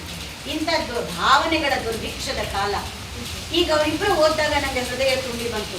ಒಬ್ಬ ಅತ್ತಿಗೆಯನ್ನ ಅವರು ಅಷ್ಟು ಭಾವುಕವಾಗಿ ಕಾಣ್ತಾರೆ ಅಂದ್ರೆ, ತನ್ನ ಈ ವಯಸ್ಸಲ್ಲಿ ತನ್ನ ಕಳ್ಕೊಂಡ ತಾಯಿಯನ್ನ ಅಷ್ಟು ತೀವ್ರವಾಗಿ ಅವರು ಅನುಭವಿಸ್ತಾರೆ ಅಂದ್ರೆ, ನಾನಿದು ಸುಮಾರು 7 ವರ್ಷಗಳ ಹಿಂದೆ ಬಂದಿರುವಂಥ ಲೇಖನ. ಅಮ್ಮ, ನನ್ನನ್ನು ಕ್ಷಮಿಸುವೆಯ, ದಯಮಾಡಿ ಈ ಸದ್ದಿನ ಮಧ್ಯೆ ನನ್ನ ಮಾತುಗಳನ್ನು ಕೇಳಿಸ್ಕೊಳ್ಳಿ ಅಂತ ವಿನಮ್ರವಾಗಿ ಕೇಳ್ಕೊಳ್ತಾ, ಸುಮಾರು 65 ವರ್ಷಗಳ ಹಿಂದಿನ ಘಟನೆ. ಆಗಿನ್ನೂ ವಾಹನ ವ್ಯವಸ್ಥೆ ಇಷ್ಟು ಮುಂದುವರೆದಿರಲಿಲ್ಲ. ಅವಿಭಕ್ತ ಕುಟುಂಬಗಳು ಬಹಳವಾಗಿದ್ದ ಕಾಲ. ಲಕ್ಷ್ಮೀ ನರಸಮ್ಮ ಇಂಥದ್ದೊಂದು ಅವಿಭಕ್ತ ಕುಟುಂಬದ ಸೊಸೆ. ಆಕೆಗೆ ತೀವ್ರ ಅನಾರೋಗ್ಯ. ಎತ್ತಿನ ಗಾಡಿ ಸಿದ್ಧವಾಗಿದೆ ಪಟ್ಟಣಕ್ಕೆ ಕರೆದೊಯ್ಯಲು, ಇಂಗ್ಲಿಷ್ ವೈದ್ಯರನ್ನ ಕಾಣಲು. ಆಕೆಯ ಎದೆಯಲ್ಲಿ ತಳಮಳ, ಬದುಕಿ ಬರುವೆನೋ ಬಾರೆನೋ. ಆಕೆಯ 5 ಮಕ್ಕಳು ಹೊರಗೆ ಆಡುತ್ತಿವೆ. ಒಂದಕ್ಕೂ ಆಕೆಯ ಅನಾರೋಗ್ಯದ ಬಿಸಿ ತಟ್ಟಿಲ್ಲ. ಕಾರಣ, ಮನೆ ತುಂಬ ಜನ, ಒಬ್ಬರಲ್ಲ ಒಬ್ಬರು ಮಕ್ಕಳ ಅವಶ್ಯಕತೆಗಳನ್ನು ಪೂರೈಸುತ್ತಾರೆ. ಗಾಡಿ ಹತ್ತುವ ಮುನ್ನ ಚಿಕ್ಕ ಮಗ 5 ವರ್ಷದ ಕೃಷ್ಣನನ್ನ ಒಮ್ಮೆ ಮುದ್ದಿಡುವ ಆಸೆ ಲಕ್ಷ್ಮೀ ನರಸಮ್ಮನಿಗೆ. ಕೂಗಲೂ ಶಕ್ತಿ ಸಾಲುತ್ತಿಲ್ಲ. ಕೃಷ್ಣ. ಗೋಲಿ ಆಡುತ್ತಿದ್ದ ಕೃಷ್ಣ ಕತ್ತೆತ್ತಿ ತಾಯಿ ಎಡೆ ನೋಡಿದ. ಗೋಲಿ ಗುರಿ ತಪ್ಪಿದ್ದಕ್ಕೆ ಅಸಮಾಧಾನ. ಏನಮ್ಮ? ಸಿಡುಕಿದ. ಲಕ್ಷ್ಮಮ್ಮನ ಗಂಟಲುಬ್ಬಿ ಬಂತು. 2 ಕೈ ಚಾಚಿ ಬಾ ಎಂದು ಸನ್ನೆ ಮಾಡಿದರು. ಹೋಗಮ್ಮ, ಆಟ ಆಡಬೇಕು. ಮತ್ತೆ ಕೃಷ್ಣ ಆಟದಲ್ಲಿ ಮಗ್ನ. ತಾನೇ ಅವನ ಬಳಿ ಹೋಗಿ 1 ಬಾರಿ ಮೈ ದಡವುವ ಆಸೆ. ಹೊರಡಿ ಹೊತ್ತಾಯ್ತು, ಆಮೇಲೆ ಡಾಕ್ಟರ್ ಸಿಗಲ್ಲ. ಭಾವನವರ ಗದರು ಧ್ವನಿ. ಮುಂದಿಟ್ಟ ಹೆಜ್ಜೆ ಹಿಂದಿಟ್ಟ ಲಕ್ಷ್ಮೀ ನರಸಮ್ಮ ಇಬ್ಬರು ಹೆಂಗಸರ ಸಹಾಯದಿಂದ ಗಾಡಿ ಹತ್ತಿದರು. ಬಿಕ್ಕಳಿಕೆ ಯಾರಿಗೂ ಕೇಳಿಸದಂತೆ ಸೆರಗನ್ನು ಬಾಯಿಗೆ ಒತ್ತಿ ಹಿಡಿದರು. ಯಾಕೋ ಒಮ್ಮೆ ತಿರುಗಿ ಕೃಷ್ಣ ಕಂಬನಿ ತುಂಬಿದ್ದ ಅಮ್ಮನ ಮುಖ ನೋಡಿದ. ಅಯ್ಯೋ ಅನ್ನಿಸಿತು. ಹತ್ತಿರ ಹೋಗಬೇಕು ಅನ್ನಿಸುವಷ್ಟರಲ್ಲಿ ಗಾಡಿ ವೇಗವಾಗಿ ಮುಂದೆ ಸಾಗಿತು. ರಾತ್ರಿ 8 ಗಂಟೆ. ಗಾಡಿಯ ಸದ್ದು. ಮನೆಯ ಹೊರಗೆ ಜಗುಲಿಯ ಮೇಲೆ ತಾತನ ಕಂಬಳಿಯಲ್ಲಿ ಮುದುರಿಕೊಂಡಿದ್ದ ಕೃಷ್ಣನಿಗೆ ಎಲ್ಲರ ಆಕ್ರಂದನ ಕೇಳಿ ಎಚ್ಚರ. ಅಪ್ಪ, ಅಣ್ಣಂದಿರು, ಅಕ್ಕ, ಪುಟ್ಟ ತಂಗಿ ಪದ್ಮ ಎಲ್ಲರೂ ಅಳುತ್ತಿದ್ದಾರೆ. ಗಾಡಿಯಲ್ಲಿ ಅಮ್ಮ ಅಂಗಾತ ಮಲಗಿದ್ದಾಳೆ. ಇನ್ನೆಂದು ಬಾರದ ಲೋಕಕ್ಕೆ ಅಮ್ಮ ಹೋಗಿಬಿಟ್ಟಿದ್ದಾಳೆ ಎಂದು ತಾತ ಹೇಳಿದಾಗ ಇಡೀ ರಾತ್ರಿ ಅದೇ ಗಾಡಿಯ ಅಡಿಯಲ್ಲಿ ಕುಳಿತು ಬಿಕ್ಕಿ ಬಿಕ್ಕಿ ಅತ್ತಿದ್ದ ಕೃಷ್ಣ. ಹೇಳುತ್ತಾ ಕೃಷ್ಣ ಶಾಸ್ತ್ರಿಗಳು ಗದ್ಗದಿತರಾದರು. ಒಂದೇ ಒಂದು ಬಾರಿ ನನ್ನಮ್ಮನ ಒಳದನಿಯನ್ನು ಕೇಳಿಸಿಕೊಳ್ಳುವ ಪ್ರಯತ್ನ ನಾನು ಮಾಡಬೇಕಿತ್ತು. ಹೋಗುವ ಮುನ್ನ ಒಮ್ಮೆಯಾದರೂ ಅವಳನ್ನು ಬಿಗಿದಪ್ಪಬೇಕಿತ್ತು. ಈಗಲೂ ಅಮ್ಮ ಆರ್ತಳಾಗಿ ಕಣ್ತುಂಬಿ ನನ್ನತ್ತ ನೋಡಿದ ನೋಟ ನನ್ನನ್ನು ಹಿಂಡುತ್ತದೆ. ಓ, ಸಂಕಟದಿಂದ ಎದೆ ಒತ್ತಿ ಹಿಡಿದಿದ್ದರು 70 ವರ್ಷದ ನನ್ನಪ್ಪ ಕೃಷ್ಣಶಾಸ್ತ್ರಿಗಳು. ಅಮ್ಮ ಅಂದರೆ ಅವಳೇ ಅಲ್ಲವೇ? ನಮ್ಮೆಲ್ಲರ ಅಮ್ಮಂದಿರು ಉಸಿರು ನಿಲ್ಲುವವರೆಗೂ ನಮಗಾಗಿ ಅಳುತ್ತಾರೆ. ನಾವು ನಮ್ಮ ಅವಶ್ಯಕತೆಗಳಿಗಾಗಿ, ಸ್ವಾರ್ಥಕ್ಕಾಗಿ ಅಳುತ್ತೇವೆ. ಒಡಲೊಳಗಿದ್ದ ಜೀವ ಕರುಳು ಹರಿದುಕೊಂಡು ಆಚೆ ಬರುವಾಗ ತನ್ನ ಅಳಿವು ಉಳಿವು ಲೆಕ್ಕಿಸದೆ ಅದು ಜೀವಂತವಾಗಿ ಆರೋಗ್ಯವಾಗಿ ಈ ಪ್ರಪಂಚಕ್ಕೆ ಬಂದರೆ ಸಾಕು ಎಂದು ತನ್ನ ಪ್ರಾಣ ಪಣಕ್ಕಿಟ್ಟು ಪ್ರಾರ್ಥಿಸುತ್ತಾಳೆ ಅಮ್ಮ. ಎಳವೆಯಲ್ಲಿ ಮಗು ನಿದ್ರಿಸದೆ ಒದ್ದಾಡಿದಾಗ ಕಂದನಿಗೇನಾಯಿತೋ ಎಂದು ಮರುಗುತ್ತಾಳೆ. ಹೆಚ್ಚು ಹೊತ್ತು ಮಲಗಿದರೆ ಏಕೋ ಏಳಲೇ ಇಲ್ಲ ಎಂದು ಹಲಗುತ್ತಾಳೆ. ರಚ್ಚೆ ಹಿಡಿದ ಮಗು ಒಸಡಿನಿಂದ ಎದೆಯನ್ನು ಒತ್ತಿ ಹಿಡಿದು ಹಾಲು ಹೀರುವಾಗ ಎದೆ ಹಿಂಡಿ ನೋಯುತ್ತಿದ್ದರೂ ಅಳುವ ಮಗುವಿನ ಗಂಟಲಾರದಿರಲಿ ಎಂದು ಹಾಲೂಡಿಸುತ್ತಾಳೆ ಅಮ್ಮ. ನಮಗೆ ಜ್ವರ, ಹೊಟ್ಟೆ ನೋವು ಎಂದು ನಮ್ಮನ್ನು ಕಾಯುತ್ತಾ ಆಕೆ ನಿದ್ರೆಗೆಟ್ಟ ದಿನಗಳೆಷ್ಟು. ಮಕ್ಕಳ ಸೇವೆಯಲ್ಲಿ ದಿನಪೂರ್ತಿ ಕಳೆದು ಗಂಡನ ಬಯಕೆಗಳನ್ನೂ ಪೂರೈಸಿ ರಾತ್ರಿ ಬೆನ್ನು ನೆಲಕ್ಕೆ ತಾಗಿದಾಗ ಅವಳ ನೋವುಗಳು ನೆನಪಾಗಿ ಸದ್ದಾಗದಂತೆ ನರಳಿದ ರಾತ್ರಿಗಳೆಷ್ಟು. ಯಾವ ವಯೋಮಾನದವರಾದರೂ ಆಗಿರಿ, ಎಳವೆಯಲ್ಲಿ ನಾವೆಷ್ಟು ಬಾರಿ ನಮ್ಮ ಅಮ್ಮಂದಿರನ್ನು ಭೂಮಿ ಬಾಯ್ಬಿಟ್ಟು ನುಂಗಬಾರದೆ ಎನಿಸುವಷ್ಟು ಅವಮಾನಿಸಿದ್ದೇವೆ. ನಮಗೆ ನೆನಪಿದೆಯೇ? ನನ್ನ ಉದಾಹರಣೆ ಕೇಳಿ. ಈಗ್ಗೆ ಸುಮಾರು 38 ವರ್ಷಗಳ ಹಿಂದಿನ ಘಟನೆ. ನನ್ನ ವಯಸ್ಸು ಗೊತ್ತಾಗ್ಬಿಡುತ್ತೆ ನಿಮಗೀಗ. ನಾನು ಹೊನ್ನವಳ್ಳಿ ಸರ್ಕಾರಿ ಪ್ರೌಢಶಾಲೆಯಲ್ಲಿ 9ನೇ ತರಗತಿ ಓದುತ್ತಿದ್ದೆ. ಅಖಿಲ ಕರ್ನಾಟಕ ಮಕ್ಕಳ ಸಮ್ಮೇಳನಕ್ಕೆ ಅಧ್ಯಕ್ಷಿಣಿಯಾಗಿ ಆಯ್ಕೆಯಾಗಿದ್ದೆ. ತಿಪಟೂರಿನಲ್ಲಿ ಬಹುದೊಡ್ಡ ರಾಜ್ಯ ಮಟ್ಟದ ಸಮಾರಂಭ. ಹಳ್ಳಿಯ ಹುಡುಗಿಯೊಬ್ಬಳು ಸಮ್ಮೇಳನಾಧ್ಯಕ್ಷೆ. ನನ್ನ ಶಾಲೆ, ನನ್ನ ಕುಟುಂಬ, ಕಾರ್ಯಕ್ರಮದ ಆಯೋಜಕರು ಎಲ್ಲರಿಗೂ ನನ್ನನ್ನು ಕಂಡು ಹೆಮ್ಮೆ. ಒಂದು ರೀತಿಯ ಸಂಭ್ರಮದ ವಾತಾವರಣ. ನಾನಿನ್ನೇನು ವೇದಿಕೆ ಏರಬೇಕು, ನನ್ನ ತಂದೆ ತಾಯಿ ನನಗೆ ಶುಭ ಹಾರೈಸಲು ಬಂದರು. ಸದಾ ನೀಳ ಜಡೆಯಲ್ಲಿರುತ್ತಿದ್ದ ನನ್ನ ಅಮ್ಮ, ಕಚ್ಚೆ ಪಂಚೆ ಜುಬ್ಬ ಶಲ್ಯದಲ್ಲಿರುತ್ತಿದ್ದ ನನ್ನ ಅಪ್ಪ ನನ್ನ ಎದುರು ಬಂದರು. ಸದಾ ನೀಳ ಜಡೆಯಲ್ಲೇ ಇರುತ್ತಿದ್ದ ನನ್ನಮ್ಮ ತನಗೆ ಒಂದು ಚೂರು ಒಪ್ಪದ ತುರುಬು ಹಾಕಿಕೊಂಡು ಅಲಂಕರಿಸಿಕೊಂಡು ಬಂದಿದ್ದಾರೆ. ಅಲ್ಲಿ ಜನ ಇದ್ದಾರೆ ಎನ್ನುವುದನ್ನು ಮರೆತು ಅಲ್ಲೇ ಹತ್ತಿರದ ಶಾಲಾ ಕೊಠಡಿಗೆ ಎಳೆದುಕೊಂಡು ಹೋಗಿ ಸಿಕ್ಕಾಪಟ್ಟೆ ಅತ್ತು ಕೂಗಾಡಿ ರಂಪ ಮಾಡಿ ತುರುಬು ಬಿಚ್ಚಿಸಿ ನೀಳ ಹೆರಳು ಹಾಕಿಸಿ ಆ ನಂತರ ವೇದಿಕೆಗೆ ಹೋದೆ. ಆ ನನ್ನ ಅವಿವೇಕದ ಏರು ದನಿಯ ನಡುವೆ ನಿನ್ನಪ್ಪ ಹೇಳಿದ್ರು, ಎಲ್ಲರೂ ಚೆನ್ನಾಗಿ ಅಲಂಕಾರ ಮಾಡ್ಕೊಂಡು ಬಂದಿರ್ತಾರೆ, ನೀನು ಹೊಸ ಥರ ಅಲಂಕಾರ ಮಾಡ್ಕೊ, ಮಗಳಿಗೆ ಖುಷಿಯಾಗುತ್ತೆ ಅದಕ್ಕೆ ಅಂತ ಅಷ್ಟು ಜನರೆದುರು ಅಮ್ಮ ಹೇಳಿದ ಸಮಜಾಯಿಷಿ ನನಗೆ ಕೇಳಿಸಲೇ ಇಲ್ಲ. ಅಪ್ಪ ಹೇಳಿದ ತುರುಬು ಹಾಕಿಕೊಳ್ಳುವಾಗ ಅಮ್ಮನಿಗೆ ಹಿಂಸೆಯಾಯಿತು, ನಾನು ರಂಪಾಟ ಮಾಡಿ ಬಿಚ್ಚಿಸಿದಾಗ ಹಿಂಸೆಯಾಯಿತು. ಅವಳಿಗೇನು ಇಷ್ಟವಿತ್ತು, ನಾನು ಕೇಳಲೇ ಇಲ್ಲ. ಆದ ಅವಮಾನದಿಂದ ಕಂಬನಿ ತುಂಬಿ ಕಣ್ಣು ಮಂಜಾಗಿದ್ದರೂ ಕಾರ್ಯಕ್ರಮ ಮುಗಿಯುವವರೆಗೂ ವೇದಿಕೆಯ ಮೇಲಿದ್ದ ನನ್ನನ್ನು ಕಣ್ತುಂಬಿಕೊಂಡಳಲ್ಲ ನನ್ನಮ್ಮ. ಅಮ್ಮ, ನನ್ನನ್ನು ಕ್ಷಮಿಸು. ಅಂದು ನೀನು ಅವಮಾನ ತಾಳಲಾರದೆ ಹರಿಸಿದ ಕಂಬನಿಗೆ ಬದಲಾಗಿ ಇಂದು ನಾನು ಹರಿಸುತ್ತಿರುವ ಪಶ್ಚಾತ್ತಾಪದ ಕಣ್ಣೀರಿಗಾಗಿಯಾದರೂ ನನ್ನನ್ನು ಕ್ಷಮಿಸು. ನನ್ನ ಮನಸ್ಸು ಚೀರುತ್ತದೆ. ನಾನು ಯಾವತ್ತೋ ಮರ್ತೆ, ನೀನು ಮರ್ತುಬಿಡು ಎಂದು 80 ವರ್ಷದ ನನ್ನಮ್ಮ ಅದೆಷ್ಟೋ ಬಾರಿ ಹೇಳಿದ್ದಾರೆ. ಇದೊಂದು ಸಣ್ಣ ವಿಚಾರ, ಆದರೆ ಇಂಥ ಎಷ್ಟೋ ಕಾರಣವಿಲ್ಲದೆ, ಅವಳ ತಪ್ಪೇನೂ ಇಲ್ಲದೆ ಅಮ್ಮಂದಿರನ್ನು ಗಾಢವಾಗಿ ನೋಯಿಸಿದ ಕ್ಷಣಗಳು ನಿಮಗೂ ನೆನಪಾಗುತ್ತಿದೆಯೇ? ತಡ ಮಾಡಬೇಡಿ, ಮಂಡಿ ಊರಿ ಅವಳೆದುರು ಕುಳಿತು ಕ್ಷಮೆ ಕೇಳಿ. ಅವಳ ಮಡಿಲಲ್ಲಿ ಮುಖ ಮುಚ್ಚಿ ಅತ್ತು ಬಿಡಿ. ಹೌದು, ತನ್ನ ಸ್ವಾರ್ಥಕ್ಕಾಗಿ, ತನ್ನ ಬಯಕೆಗಾಗಿ, ತನ್ನ ಅಹಂಕಾರಕ್ಕಾಗಿ ತನ್ನ ಮಕ್ಕಳನ್ನು ನೋಯಿಸಿದ, ತೊರೆದು ಹೋದ ಅಮ್ಮಂದಿರು ಈ ಜಗತ್ತಿನಲ್ಲಿದ್ದಾರೆ. ಮಕ್ಕಳೊಂದಿಗಿನ ಭಾವುಕ ಬಾಂಧವ್ಯಕ್ಕಿಂತ ನಾನು ತನಗಿರಿದಾಗಿ ಬದುಕು ಕೂಡಿ ಕಳೆವ ಲೆಕ್ಕಾಚಾರವಷ್ಟೇ ಆಗಿ ಹೋಗಿರುವುದು ಸುಳ್ಳಲ್ಲ. ಅಂಥವರನ್ನು ಕ್ಷಮಿಸಿ ಬಿಡೋಣ. ಅದು ನಮ್ಮೊಳಗಿನ ಮಾತೃತ್ವಕ್ಕೆ ನಾವು ಸಲ್ಲಿಸುವ ಗೌರವ. ಕ್ಷಮೆ ಮಾತೃತ್ವದ ಬಹುದೊಡ್ಡ ಗುಣಧರ್ಮವಲ್ಲವೇ? ಆದರೆ ನನ್ನ ಪರಿಕಲ್ಪನೆಯ ಅಮ್ಮ ನಿಸ್ವಾರ್ಥಿ, ನಿರಹಂಕಾರಿ, ಸರಿದು ನಿಲ್ಲುವ ಸಂಯಮಿ, ಕೊನೆಯ ಉಸಿರಿರುವವರೆಗೆ ಮಕ್ಕಳಿಗಾಗಿ ಬಾಳುತ್ತೆತ್ತ ಕರುಣಾಮಯಿ. ಒಮ್ಮೆ ನಮ್ಮ ಅಮ್ಮಂದಿರನ್ನು ಕಣ್ತುಂಬಿಕೊಳ್ಳೋಣ. ಅವಳ ಮೌನವನ್ನ, ಅವಳ ಬಿಕ್ಕಳಿಕೆಯನ್ನ, ಅವಳ ಉಲ್ಲಾಸವನ್ನ, ತಾಳ್ಮೆಯನ್ನ, ಸ್ಫೋಟಗೊಳ್ಳದೆ ಅವಳೆದೆಯಲ್ಲಿ ಮಡುಗಟ್ಟಿದ ಪ್ರತಿರೋಧವನ್ನ ಅರ್ಥ ಮಾಡಿಕೊಳ್ಳಲು ಪ್ರಯತ್ನಿಸೋಣ.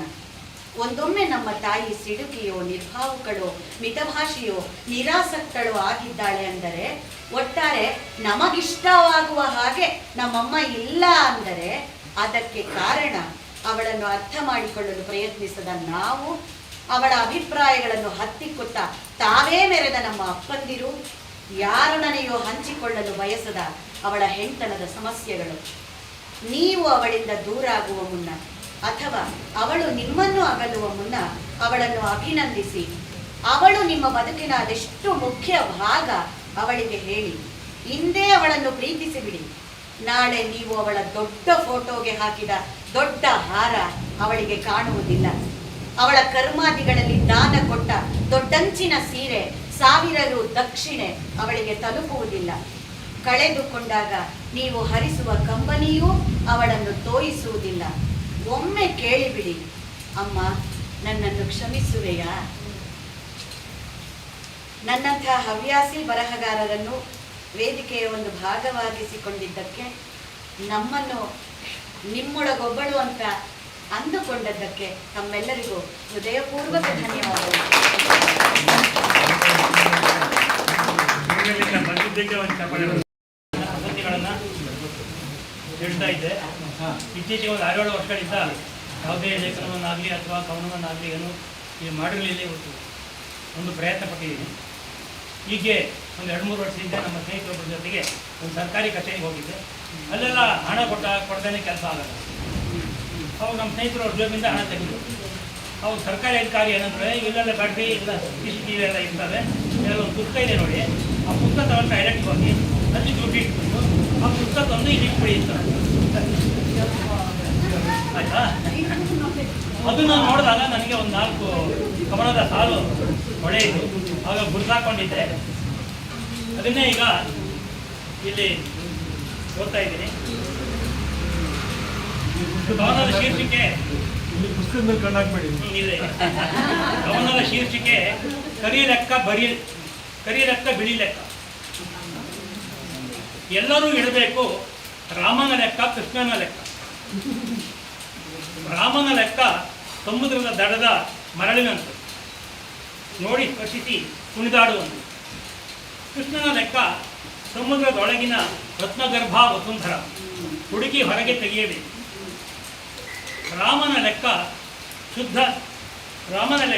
ಶುಭ್ರ ಶ್ವೇತ ಪುಸ್ತಕದಲ್ಲಿರಲಿ, ಕೃಷ್ಣನ ಲೆಕ್ಕ ಪೆನ್ ಡ್ರೈವಿನಲ್ಲಿರಲಿ. ರಾಮನ ಲೆಕ್ಕ ಕೃಷ್ಣನಿಗೆ ತಿಳಿಯದಿರಲಿ, ಕೃಷ್ಣನ ಲೆಕ್ಕ ರಾಮನಿಗೆ ತಿಳಿಯದಿರಲಿ. ರಾಮಕೃಷ್ಣರು ಇಬ್ಬರೂ ಬಂದರೆ ಬಾಗಿಲು ತೆರೆಯಿರಿ. ರಾಮನಿರಲಿ ಹೊರ ವರಾಂಡದಲ್ಲಿ, ತೆರೆದ ಕಿಟಕಿ ಬಾಗಿಲ ಗಾಳಿ ಬೆಳಕಿನಲ್ಲಿ. ಪುಷ್ಪಮಾಲೆ, ಕೋಸಂಬರಿ ಪಾನಕ, ಪಂಚಭಕ್ಷ ಪರಮಾನ್ನ ನೀಡಿ ಉಪಚರಿಸಿ ರಾಮನನ್ನು. ಶ್ವೇತವರ್ಣದ ಪುಸ್ತಕದಲ್ಲಿ ದಾನ ಧರ್ಮ ಆಯವ್ಯಯಗಳ ಲೆಕ್ಕ ಒಪ್ಪಿಸಿ ಪಡೆದುಕೊಳ್ಳಿ ರಾಮನ ಹಸ್ತಾಕ್ಷರವನ್ನು. ಕೃಷ್ಣನನ್ನು ಮುಚ್ಚಿದ ಕಿಟಕಿಯ ಒಳಕೋಣೆ ಒಯ್ದು ಫ್ಯಾನು ಹಚ್ಚಿ ಪಲ್ಲಂಗವ ತೋರಿಸಿ ಪಾದ ತೊಳೆಯಿರಿ. ಕನಕಮಾಲೆ, ದ್ವಾದಶಿಯ ಭೋಜನ, ನಡುವೆ ಅದು ಇದು ಪಾನವಿರಲಿ. ಮಾತಿನಲ್ಲಿ ಬೆಣ್ಣೆ ಇರಲಿ, ನವನೀತ. ದೂರದಲ್ಲಿ ಗುಹಾಂತರದಿಂದಲೇ ಕೃಷ್ಣನಿಗೆ ಕಪ್ಪು ವರ್ಣದ ಪೆನ್ ಡ್ರೈವ್ ತೋರಿಸಿ.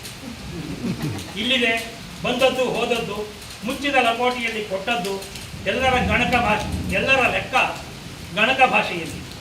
ಸಹಿ ಬೇಕಿಲ್ಲ ಇದಕ್ಕೆ ಎಂದು ಇಟ್ಟುಕೊಳ್ಳಿ, ಪೆನ್ ಡ್ರೈವ್ ನಿನ್ನದೇ ಜೇಬಿನಲ್ಲಿ. ರಾಮನ ಲೆಕ್ಕ ರಾಮಾಯಣದಂತೆ ಬಲು ಮಧುರ. ಕೃಷ್ಣನ ಲೆಕ್ಕ ಮಹಾಭಾರತದಂತೆ ಲೆಕ್ಕಕ್ಕೂ ಬೇಕು ಅಜ್ಞಾತವಾದ. ಎಲ್ಲರೂ ಬರೆಯಬೇಕು ರಾಮನ ಲೆಕ್ಕ, ಕೃಷ್ಣನ ಲೆಕ್ಕ. ಎಂದಾದರೂ ಉಪಯೋಗಕ್ಕೆ ಬಂದೀತು ನಿಮಗೆ, ನಿಮ್ಮ ವಾರಸುದಾರರಿಗೆ, ಪೊಲೀಸರಿಗೆ, ದೂರದ ವಾಹಿನಿಗಳಿಗೆ, ರೀಲು ಬಿಡುವವರಿಗೆ, ಇಡೀ ಬಿಡಿಯ ಸಂಭವಾಮಿ ಯುಗೆ ಎನ್ನುವವರಿಗೆ.